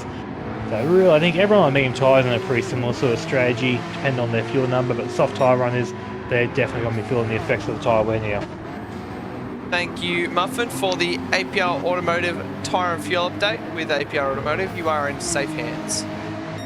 As we look back up front to Bumcrack, the lead, it's less than last time we checked in, but not too alarming. It's dropped by about a second and a half. So, It certainly has, not the end of the world. I imagine he's due in either this lap or the next lap, to be honest. It depends on what strategy he wants to run here. If he's running the 2-stop, yep, absolutely, yeah, but this lap on the next. If he's thinking about a 1, then he's still got a fair way to go, which really, if he does, he's going to have to start fuel saving pretty soon, because his fuel tank is probably not going to make a further 10 minutes with the way he's going. I don't think the one-stop is viable at all. Just because you need to save an extra 5 laps of fuel. Yeah, look, you raise a very fair point there, but I've seen people do stranger things. Stranger things? No, yeah, there was no pun intended there. Don't get off track. No, look at it. Racing, commentating racing. And he's in. Focus. And he's in. Yes, good call. Bumcrack into the pit lane here. First to blink from the lead of the race, trying to undercut everyone. No one. Oh no. But yeah, definitely soft tyres there. Other cracking in. So these guys pull on the pin. The team strategy, they know what they want. Look at that fuel save though from Black Project, doubling his team owner's fuel save. Yeah, Black Project, he's a wizard with the fuel save. No surprise at all there. Currently as well, just seeing if any of our other soft tyre runners stayed out. No, Super Fun Happy, he's the next soft tyre runner, he's just come into the pit lane too. The boss is our last soft tyre runner, still out on the track now, P8. Definitely going to that 20-minute mark as it appears. Yeah, absolutely. Up, take a drink. Alright then, ladies and gentlemen. So your new effective leader of the race is Rudzy on the medium tyres. Currently got 4.2 seconds over Blind Man, who's got 2.5 over Madrick, and with Grovel not too far in behind him. And that's, ladies and gentlemen, into the top 4. Revs in P5, currently 3 seconds behind that. Currently, you can sort of witness the battle in the head, but he's not close enough to really make an impact just yet. But if he keeps sort of pushing along, chugging along as he's doing right now, one little error from the guys in front, one small little battle, and he's right there. Yeah. You can say, mate, absolutely. It's okay. You were waiting for it. You were waiting for it. Oh, you got to know, I was getting thirsty, so you're doing me a favour if you do. Let's just see as well where these other cars come out of the pit lane. So Bumcrack, you're first to come out. He's coming out onto the medium tyres. Currently 5.5 seconds behind Greg's, who is yet to stop. Black Project, he got a nice little game with that fuel save there. Found about 3.5 seconds on his team owner. Very good job there from Black Project. And Super Fun Happy, 20 seconds off the back of Black Project there after doing in stop 2. And all those 3 cars that just stopped have gone onto the medium tyres. Yeah, that makes sense. So Rudzy's in. Imagine everyone's in. No, Blind Man goes round. Grovel's in. Right. Madrick in. Revs in. When did Grovel get past Madrick? Hang on a second. Yeah, he has.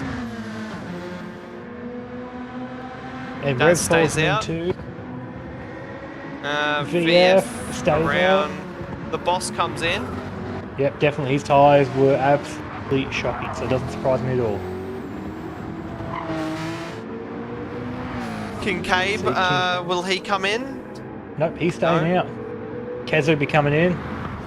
Greg's goes around again. Okay, he's just hit the fuel lights. Let's touch and go for Greg's here. So let's see between Bumcrack and Rudzy what the gap is on exit. Yep, fuel going into Rudzy's car currently as Mr. Bumcrack is powering down pit straight. Rudzy still getting fuel in the car. 97 litres, nearly brimmed the tank. He's currently rolling. And look, there's Mr. Bumcrack. Oh, the overcut. The overcuts worked a treat, but Bumcrack's going to have momentum and warm time here. What is Rudzy going to do? Will he defend it? Will he let it go? Oh, this is tense. This is exciting. He's defending it. He does not want Bumcrack to pass. And he's not going to. It's going to be really tough to force a move on the run up the hill, across the hill, and also down the hill. Great job there from Rudzy to hold off that position effectively, to go on the start on a harder tyre compound and still come ahead after the first lot of pit stops is done. That's a great job there from the Black Rose driver. Yep.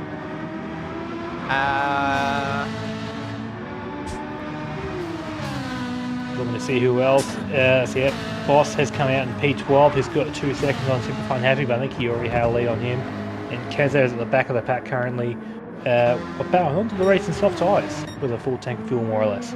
So I'd imagine Blind Man is going to be in the pits this lap, you would assume. Look, surely. he could go around again if he wanted to, and he does. Wow. He is going, wow, okay. You can tell the You can tell whoever Jamco hired for their sort of fuel management strategy didn't come from the Deed school, that's for sure. No. Because right now he's putting on a great show, just at the fuel light then, as he comes went in. down the pit straight. That's it. VF will be in, Kincaid will be in this lap, Greggs will be in this lap. So that means that Rudsey will inherit P2 once all these pit stops are done.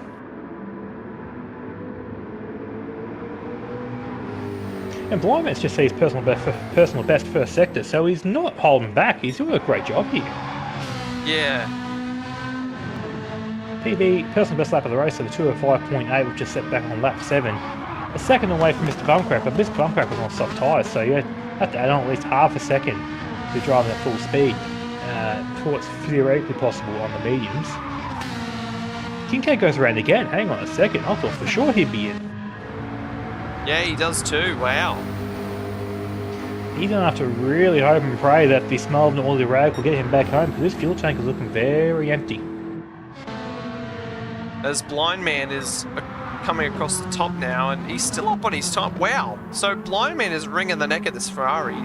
Oh! That was a big moment. He almost hit the wall through the dipper. He was wringing the neck out of the Ferrari, and then the track nearly wringing the neck out of him. The commentator's curse in full effect nearly took place there. Definitely still short shifting going down Commonwealth Straight here. Not letting that Ferrari sing the way it's meant to be, but hey look, if it wins races, it wins races. Still up on his time, not by much though. But he'll be in this lap. No way he's doing one more lap on the fuel he's got currently. And there's no way he'll be doing a one-stop, considering his medium tyres aren't looking the best now. He's going to take the soft tyres even further, hypothetically speaking. There we go, Blind Man is into the pit lane. Clobbers the curbs on the way in, there we go. Kincaid 39 seconds behind him, he'll be in this lap. And, if he can make it to the pit lane, Kincaid, without running out of fuel, I will be genuinely amazed. And his pace isn't too bad either. He's only a second down on his best lap at the moment. Coming Looking through too bad, Kincaid. Conrod. Definitely that. McLaren definitely in a low rev. Sounds like a very depressed donkey, just really not wanting to get into the high revs and save as much fuel as possible. As he makes it into the pit lane, the smell of an oily rag. Well done from Kincaid. Rudsey will inherit the lead of the race here, I believe. Yes, he will. The Blind Man still getting fuel put in the car. Bumcrack will also jump him. Black Maybe Project not. will also. And Black Project's going to be very tight on the exit here. No, that's Bumcrack. Oh, it's Bumcrack. Oh my lord, what am I talking about? Bumcrack's been done for 2 for 2 here, but I think he's going to get him Ferrari on Ferrari. Those warmer tyres, they're just, he's able to get him. That's what he wanted to do to Rudsey, but he couldn't quite. Blind Man choosing not to defend, which is interesting because he's gone onto the racing soft tyre, so really, he's going to get held up here. Bumcrack's on the mediums and they're warm. Blind Man's going to have to pray and hope that he can just try and get past down Conroy Straight here, because every second he spends behind a car on a harder tyre that's older, it's just going to ruin his race exponentially. Yeah, that's for sure.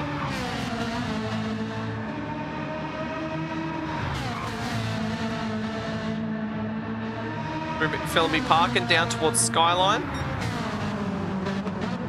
So Rudsey is absolutely checked out here. 4 seconds to the good at the moment.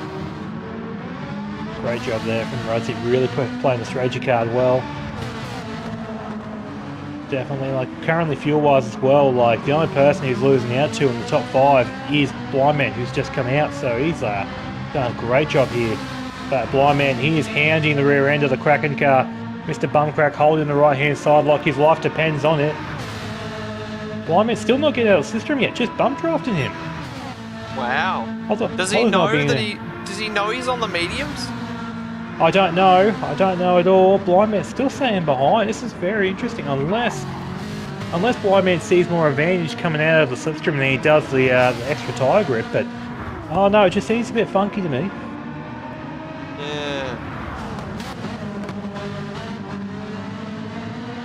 Getting up, Blindman look in. Oh, he's bump pressing a bit wide going out of the last corner here, and Blindman still stays in behind.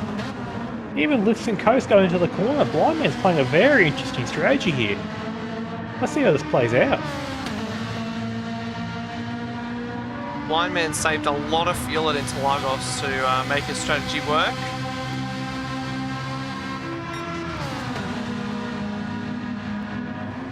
And also say as well, Black Project he's going for it. Oh, he's going for it. Okay, there you go. Down the All inside, right. opportunistic move there. And he's going to get it done. Are they side by side? No, they're not. No, Bumcrack gets him behind. I think he saw what tyre Blindman was on and said, "You're better off in front of me. Pull me along, champion. Give me a tug." So Grovel and Black Project are fairly close on track as well at the moment. Yep, Grovel has gone onto the soft tyre, so he's doing essentially what Blindman just did to the Kraken TO. So it's a little bit of deja vu here, just a different car chasing behind.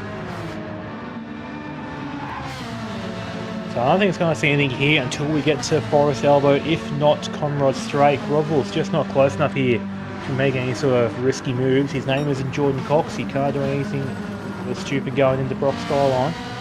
We're in the dipper here. Nice run there from the two cars in fourth and fifth. Grovel firmly in the toe. Coming out Forest Elbow. Black Project takes a bit of a semi-defensive line there, which sort of compromises his exit, and Grovel gets right onto the back of the Ferrari driver here, and that Peugeot does not mind going fast in a straight line. Grovel takes to the right hand side, and just like he's got him. Nothing at all. See you later, alligator, in a while.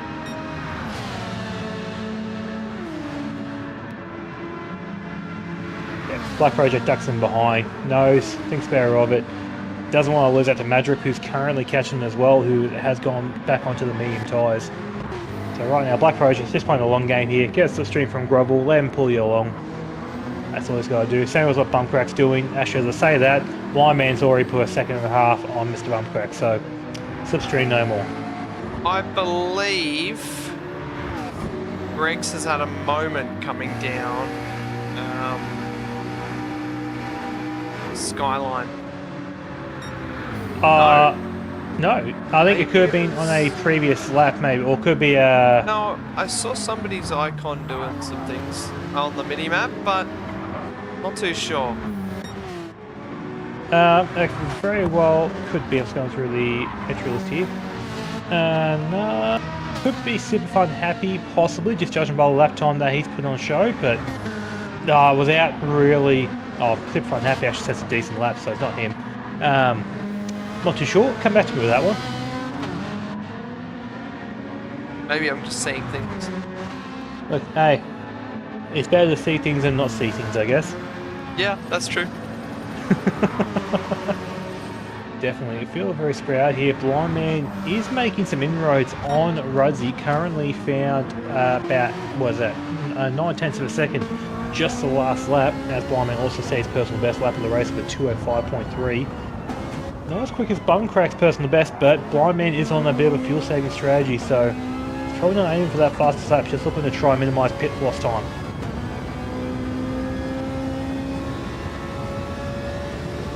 Look at that, actually going down the mountain there, that gap's already down 2.5 seconds, so Blindman really maximising the grip on those soft tyres. He's purple by 3/10. Forget what I said before, Blindman's on a tear. Oh my he's lord. absolutely rapid. And he's still lifting and coasting. He is still fuels. Oh, as he loses the curve on the exit of the chase there. Even when he's going slow, he's going fast. Yeah, I reckon he's still got enough here. Definitely. It's going to be tight here. He might have to go a few beans on the main straight here just to make sure he covers himself. And he does give a little bit more. Yeah, there you go. Takes away. Oh, I said that with a lot of confidence. Look how close it really was. Yeah, look, it was a lot further away going down Conrod. But right now, gap's under 2 seconds to the lead now. Blindman, he theoretically could get this Roger slipstream before they hit Conrod next time around. Also on top of that as well, Grovel's put 2 seconds on Black Project. Personal best left time on the race of a 2:05.0, so he's not too far out of the blade of the game either. And his first sector time isn't too far off. So, Black Project, he's fallen back into Madrick here. and Revs is coming along for the ride as well. So we've got a bit of a battle pack going on here for P5. Not too bad as well, considering that. Actually, there you go, Revs on the soft tyres, but he was a bit further back from this train. But he's using the advantage of that grippier tyre, and he's got back with these guys now. So definitely playing himself into that top 5 game here. Revs is. Yeah. Do try really hard not to say absolutely, mate. Might as well just say it, please. You're teasing me here. No.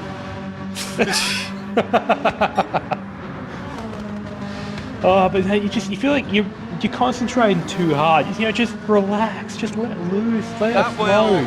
That will absolutely not be happening. Hey, look, mate, come on now. Come on, don't tease me. Did you?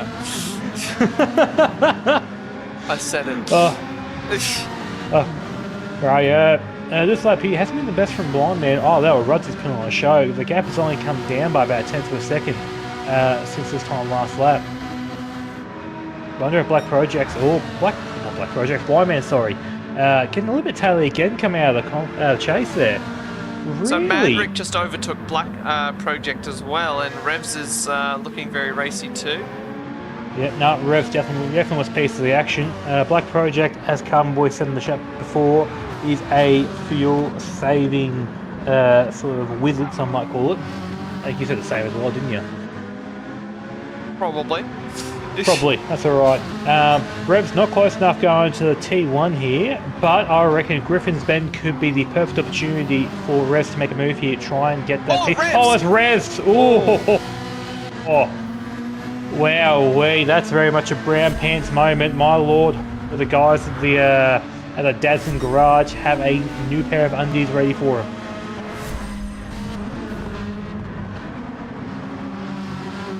There's also got a bit of a battle here for the back end of the 10. The boss in Kincaid going nose to tail, I should say. Going through T1 here. Boss on the medium tyre and Kincaid on the soft. Also for Boss as well, probably didn't get the best use out of that soft tyre here because his best lap of the race was a 205.9, which is set on the medium. So unfortunately, didn't get a chance to really optimise that soft tyre usage at the start of the race there. Yeah. I mean, he'll surely have another crack at it though. Oh, look, it's very possible. Like, it'd be weird to run the mediums twice if the softs last just as long. Yeah. But I guess you look at it at this point of the race and, I mean, he's got 12 seconds to VF and then you're looking at another 8 seconds up to Daz. I mean, yeah. What has he really got to gain at this point of the race? I think as well, just looking ahead here, back to the front, I'll talk about a fair bit. Rudzi has started to put the hammer down here, seeing what Blind Man's doing. Just say his personal best lap of the race last time around with a 205.2 on the mediums, which is rapid. And he's currently looking going faster again. So if Rudzi can do a sub 205 on the medium tyres here, mate, look, I reckon you end the race there. Like, that's quick. Oh, he nearly did too. 205 dead on the medium tyre. What a lap there from Rudzi as he nearly loses it. Yeah, look, that would be just poetic. And Blind Man did set the fastest lap of the race on that previous lap too. Ah, cool, there you go. Alright, 204.6. Blind Man there as well with a decent bit of fuel advantage over Rudzi. So Blind Man very much still in the game here. And his that gap is coming down bit by bit, so really, like, this is tight at the top. Duncrack there, your pole sitter, unfortunately, just not having the second stint he would have wanted here. Falling behind Blind Man to the tune of 5.5 seconds there, and Rudzi by just over 7. So, look, playing a long game here, possibly. Duncrack could be, but just not the best second stint here from him. Just riding on board with Revs at the moment, watching him try and chase down Black Project. Just sort of behind that roll, that Daz went wide at the cutting there and sort of clipped the outside wall, Jamie Wincott style, but still kept the car going.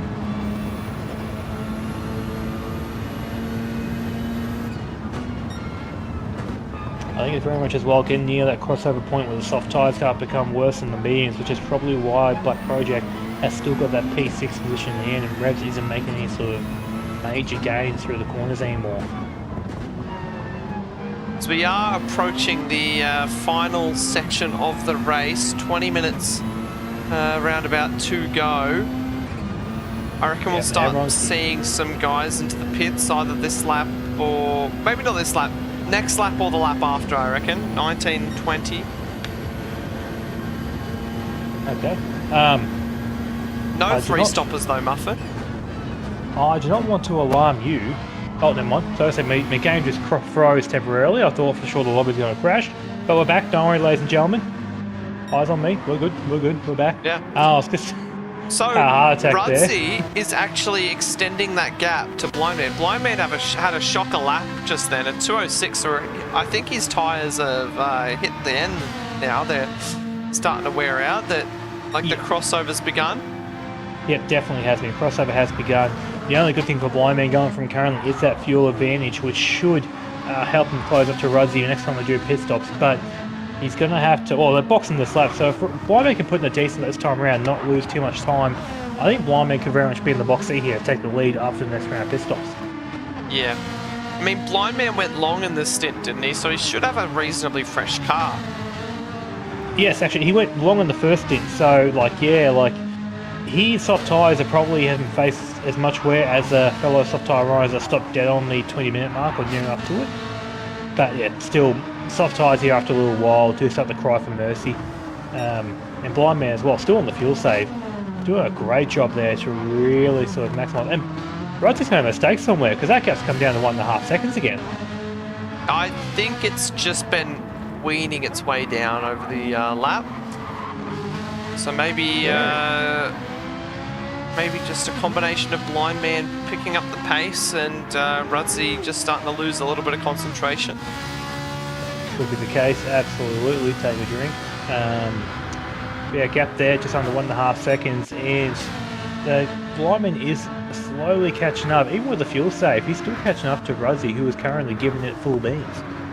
Great job there from the Jamco Ferrari driver. I have to reckon this lap here should be the lap, if not the next one that Blindman comes in. Nope, not this time around. Alright, he's giving another go. If he's, him going around again gives me indication that he's going to want to go for another soft tyre stint following this up. So he's going to take his medicine now, run some pretty shocking soft tyres so we can have some tyres run at the end half decent. As Bumcrack comes into the lane, out of P3 here. Will we see Black Project too? No, Black Project goes around. So this is where we see a split in strategy between the two Kraken cars. That we do. I think Blindman here once again on a decent bit of fuel save here has got the ability to go further and probably just doesn't want to risk running on some pretty shocking soft tyres at the end here. Bumcrack, I wonder what he's going to do here. He's got a 20-minute stint to go, give or take, which would be what, effectively, he'll end up being doing 9 laps. Mr. Bumcrack, will he run the soft tyres again and go full attack mode? Will he chop on the mediums and sort of make sure he'll make it to the end on a not too bad set of tyres, so to speak? Yeah. My English is the best. As Keza also comes in as well from P14. Keza comes in off the soft tyres from P14. Bumcrack onto the softs. He's going for it. He wants to have a go. Lovely to see, honestly. Perfection. And he's giving it 4 beans too. He's nearly brimmed that tank, so Mr. Bumcrack could be on a tear here, trying to have a fast lap back from Blindman here. Keep an eye on that, ladies and gentlemen. So Rudsey's actually extended that gap this lap as well. So yeah, put a couple of tenths on the bubbles. It's not all Blindman's favour at this point. And Blindman could go around again, but the tyres are just, they're not in the best nick right now. The way these guys are pitting, they're already doing the shorter stint at the moment. Lap 20, it's still only going to be a 9-lap stint till the end if they're lucky. 8 if they're not.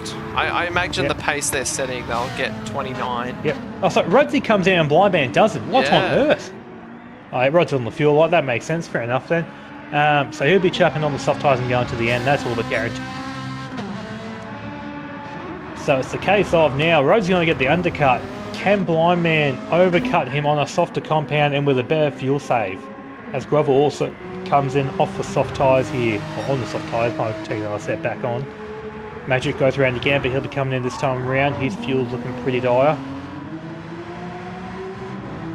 A lot of cars coming in here actually. Black Project coming in here, Rev's coming in here.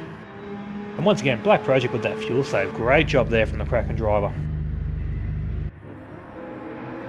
Boss peels in. So does Kincaid. So that was a really short stint from Kincaid there. That certainly was, but his soft tyres were, getting a bit sort of bit meh. So that's fair enough from him there. He went 12 in the first stint, and then that would only be 9. Yeah, 9. No, 9 8. again. 8, sorry. Yeah. 9 again home. I mean, fair enough. So the first car on track to have done both stops is Rudsey, who's got 10 seconds on Mr. Bumcrack. That's not your gap for the lead, but look, just keep an eye on that gap because both cars are on the soft tyres now. Rudsey's got a fuel advantage. Rudsey's he's playing a blinder here. Yeah, he's set himself up to put himself in a good position at the moment. This is great from the Black Rose driver. Jimmy Superfly, I'm not sure what strategies he can pass on to the boys, but if I'll flick some to the zero-turn garage next time you walk around the paddock, that'd be marvellous, mate. Cheers.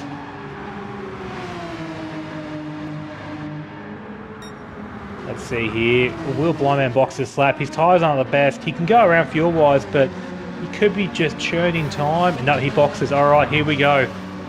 Let's see what happens here. Blindman comes into the box. He's got that 10% fuel left. There we go. So, Super Fun Happy, he's just been running his race kind of quietly, and now he's up into P6. Yep, You and did he's say going to be he'd boxing done this lap. Oh, is he? I thought he didn't need to box yet.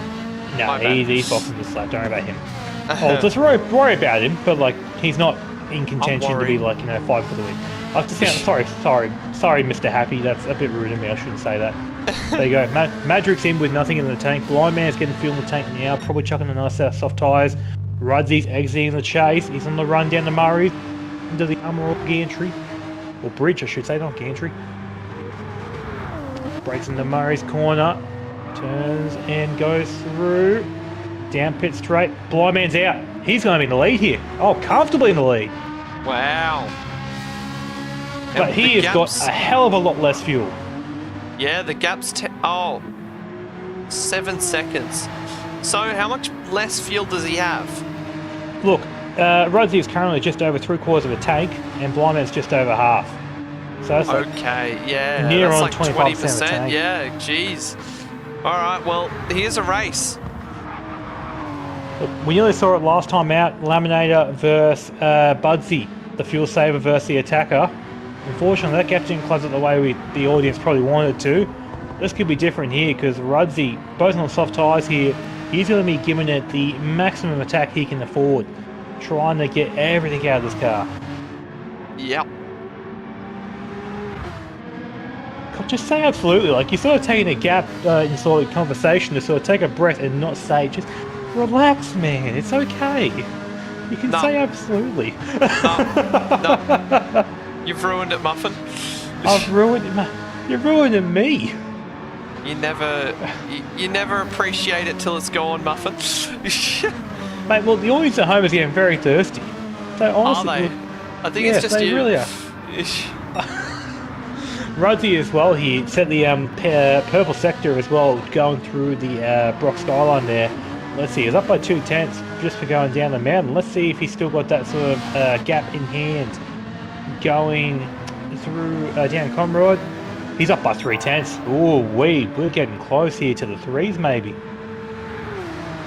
I mean, we did see a 3 in Div 4 by Budsy. That just shows his pace.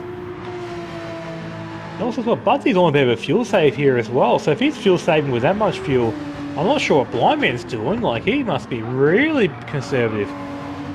He's still taking a second out of him this lap. That he has.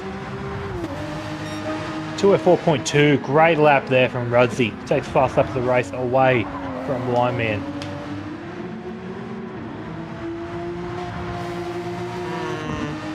Rudsey gave up about 7/10 through the final corner and the first corner. Definitely has. And look, right now, like, I'm trying to work out what Rudzy's doing here, because he's got a decent bit of fuel on board, but he's still saving the same way Blindman is nearly. Maybe a touch, he's doing a touch more revving than what Blindman is. Blindman's actually starting to pull away here as well. Oh, Blindman touches the wall, going through Reed and Silverman. Oh, almost causes a bit of a catastrophe there. Coming to McPhillamy. Guess not. Oh, he's caught McPhillamy. Oh, although for sure he's going to hit the curb there and start spinning around going. That was a lot of tyre squeal, and I don't know how he kept it straight. Look, if that's not worth a car control, I'm not sure what is. Like, it was self-inflicted hitting the wall, but he recovered it. But what it's done, he's lost a second since that first little incident happened. The sort of top of the mountain there to Rudzy. Gap is now 6 seconds. Make that 5.9. I think even if Rudzy doesn't get the win, this has been an admirable drive by him. Oh, I think 100%. you'll be happy with a P2. It is only his second Group 2A podium if he converts it, and he is purple again. Rudzy here could be looking to extend that sort of first lap bar away from the rest of the field.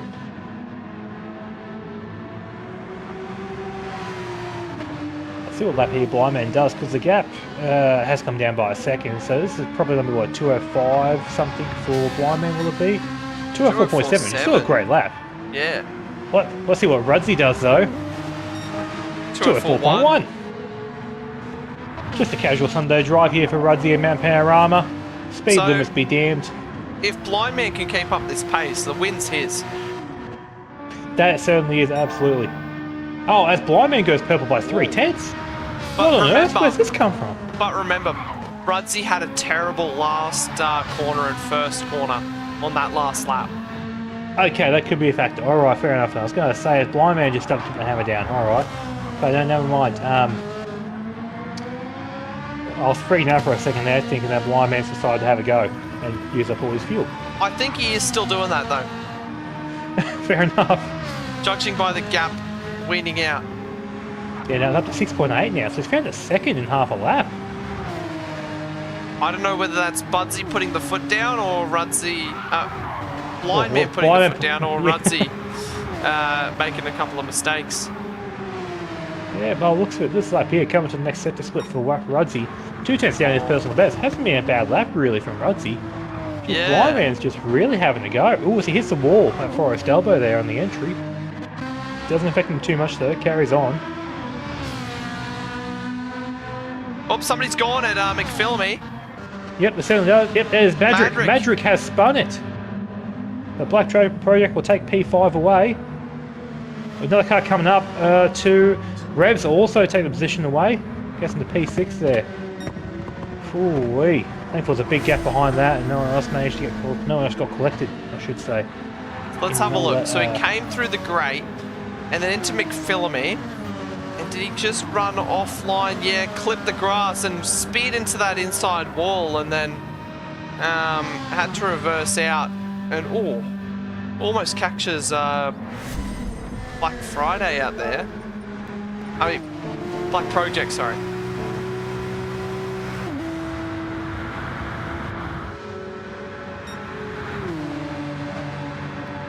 And also as well, Blindman's just set the fast lap of the race of the 203.7. Oh my goodness.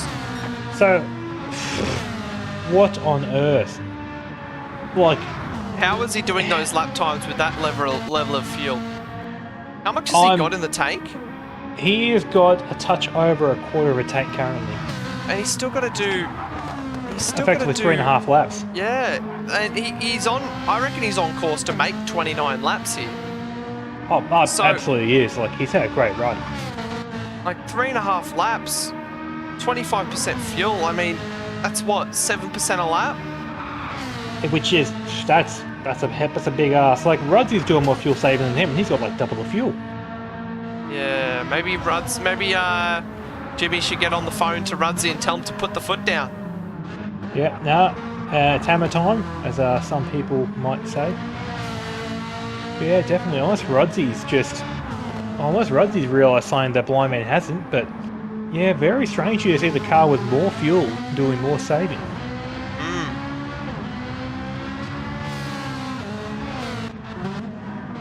Yeah, gap there out to 7.2 now between your leader and P2.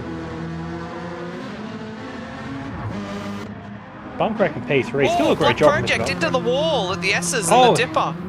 Oh, and he's recovered it though. Like that was tight. Good to see you're on the ball because I missed that completely.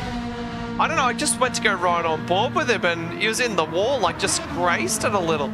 Yeah, through the S's, just cooked it a little and then, yeah, just sort of cradled the wall with his car. But lucky to get out without a significant time loss there. Absolutely so.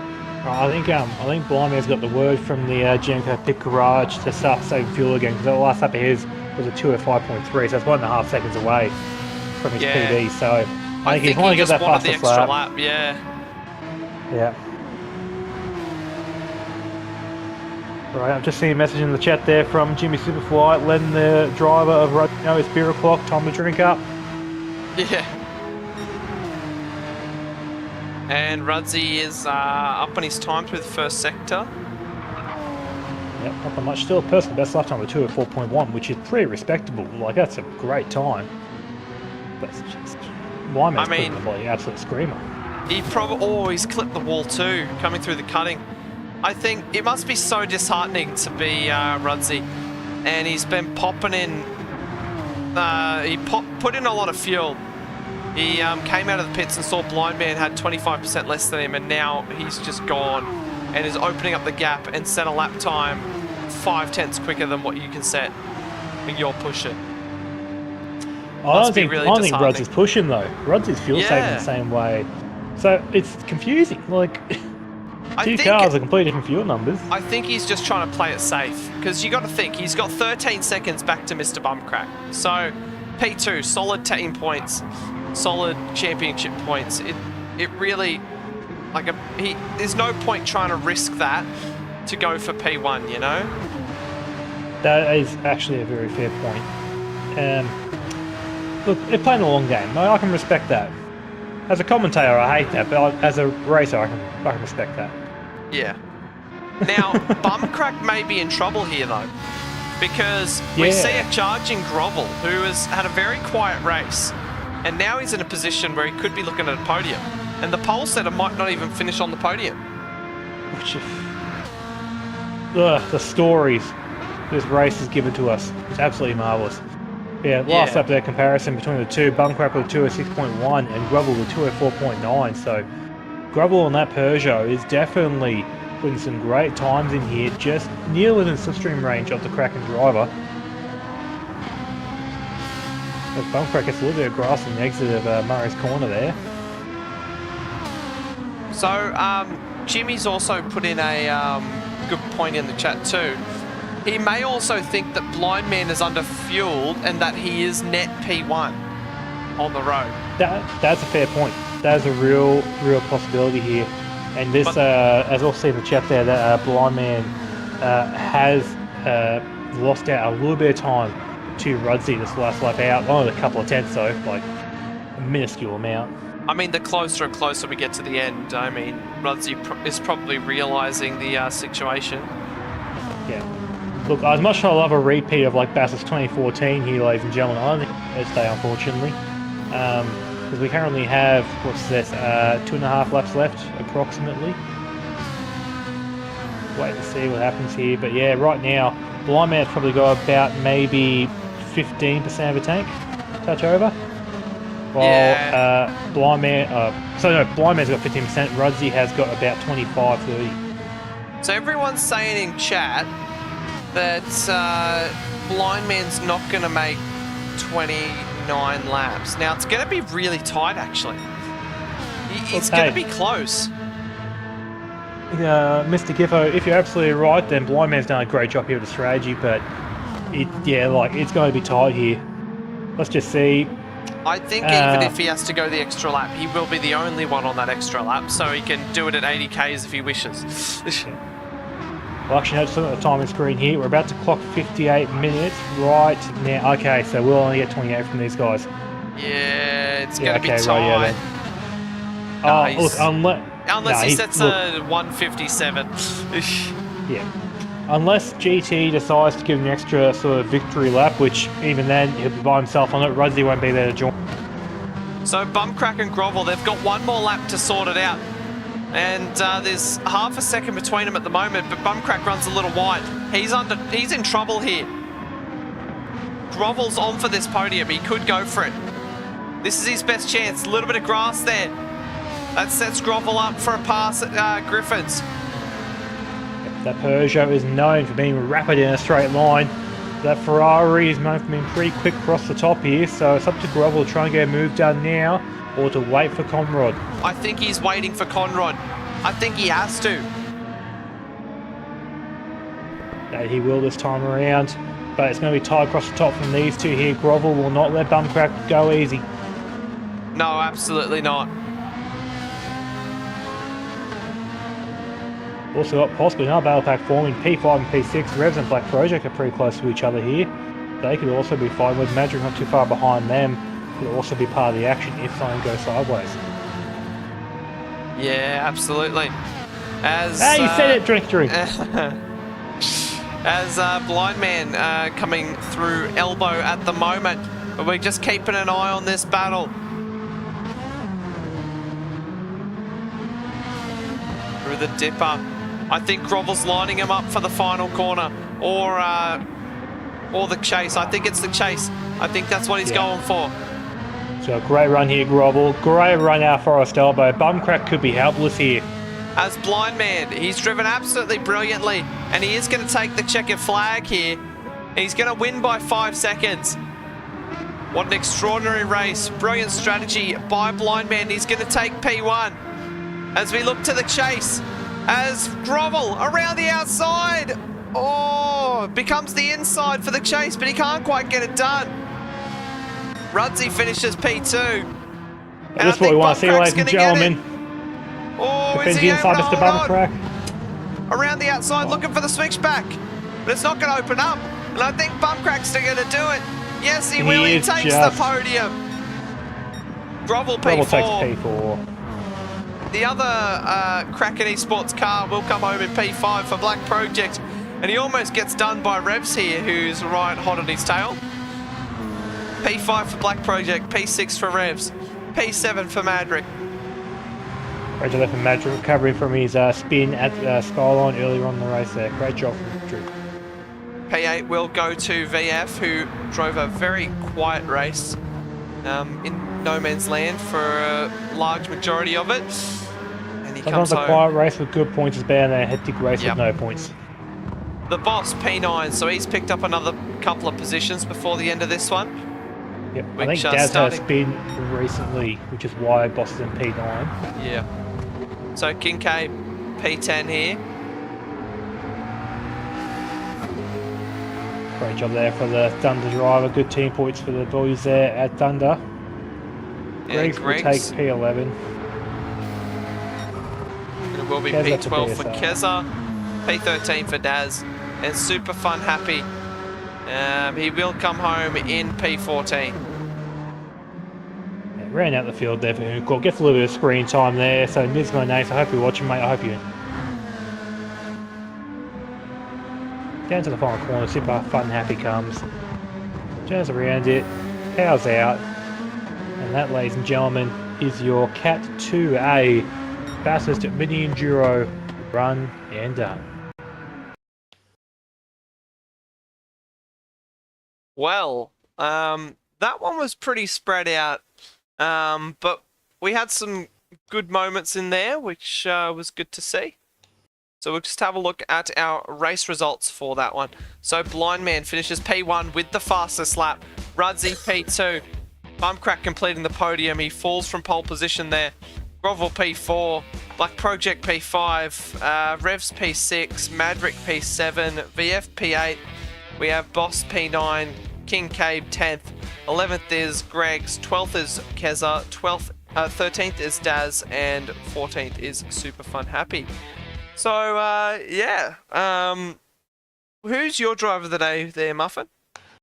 Look, it's it's tough because a lot of people had good races there, but for me personally, I'll probably give it a bloody Grovel, I think. Definitely, unfortunately, didn't have the best lap in the shootout and was attacking the podium at the end there. So yeah, great job there from Grovel, who gets my nod for driver of the day. Yeah, that's a good shout. I What think about yourself? I'm going to give my driver of the day either Rudzy or Grovel. They're my two picks. Or actually, I think I might give mine to Bumcrack. For his, I know the shootout isn't where the points are won, but I think just his drive in the shootout. He went up first. He was the first driver out there. Took his lap and just aced it. And took pole position with style. So yeah, I think Bumcrack solely based on the shootout gets my my driver of the day. There's a couple of driver of the days down in chat. We have one for Grovel, two for Grovel, yeah, three for Grovel there. So yeah, definitely one to watch. Definitely one of the more popular picks. But yeah. So, anything else to say before we sign things off this evening, Muffin? Look, I think, as per usual, I think I said it before and I say it again, thank you very much, everyone, for watching at home. I hope you enjoyed the action as much as we did here in the commentary box. If you're not already liking the stream, I recommend doing so. It really helps us out and, shows that we're doing a good enough job. And if you want to see more of it, mate, hit subscribe. We're here every Sunday night with our 56 drivers across 2 categories and 4 divisions, I guess you could call it. And if you want to jump in the action as well, there should be a link to our Discord in the description of this stream here. Jump in the Discord, say good day, how you going, how's your father? And yeah, mate, we might see you on track one day here racing against some of the lovely people here at Sector 1. Yeah, absolutely. So, yeah, that's join us next week for Category 1, as Muffin said. Thanks for coming out, everybody. It's been a good night of racing. Good to see the shootout back in Sector 1. So, yeah, worked really well. So thanks for coming, everybody, and we'll catch you next time. That's Lenosis and Muffin signing things off for round 3 of Season 11 here at Bathurst for Category 2. Bye. Cheers, legends. Hello, everyone. We are here tonight for some Category 1 racing action around the Let's go. I wake up to a little bit of drool on my pillow, feel like it's gonna be a bad day. Yeah, I'm tired of shit, and the coffee ain't hit yet, damn, ain't that great. I don't wanna go to work, cause my boss is a jerk, and I'm not even that paid. I need a change in my life, cause I don't feel alive, and there's nothing that makes me happy.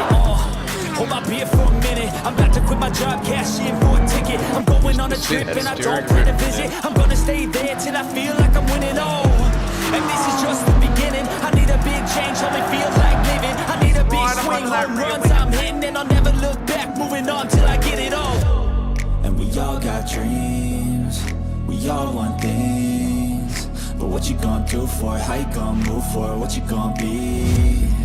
And do you believe you can do anything? But what you gonna do for it? How you gonna move for it? What you gonna be?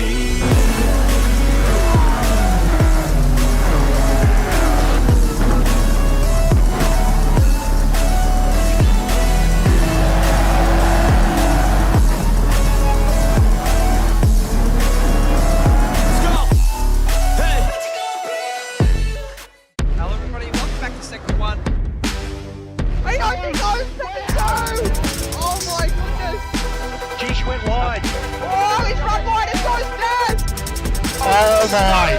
Oh no! No! You can't do that! Just see that steering grip off that curve. Fuzzy is somehow keeping it on the track surface. It's a spectacular drive, and he will take his first win in the top flight of Sector 1.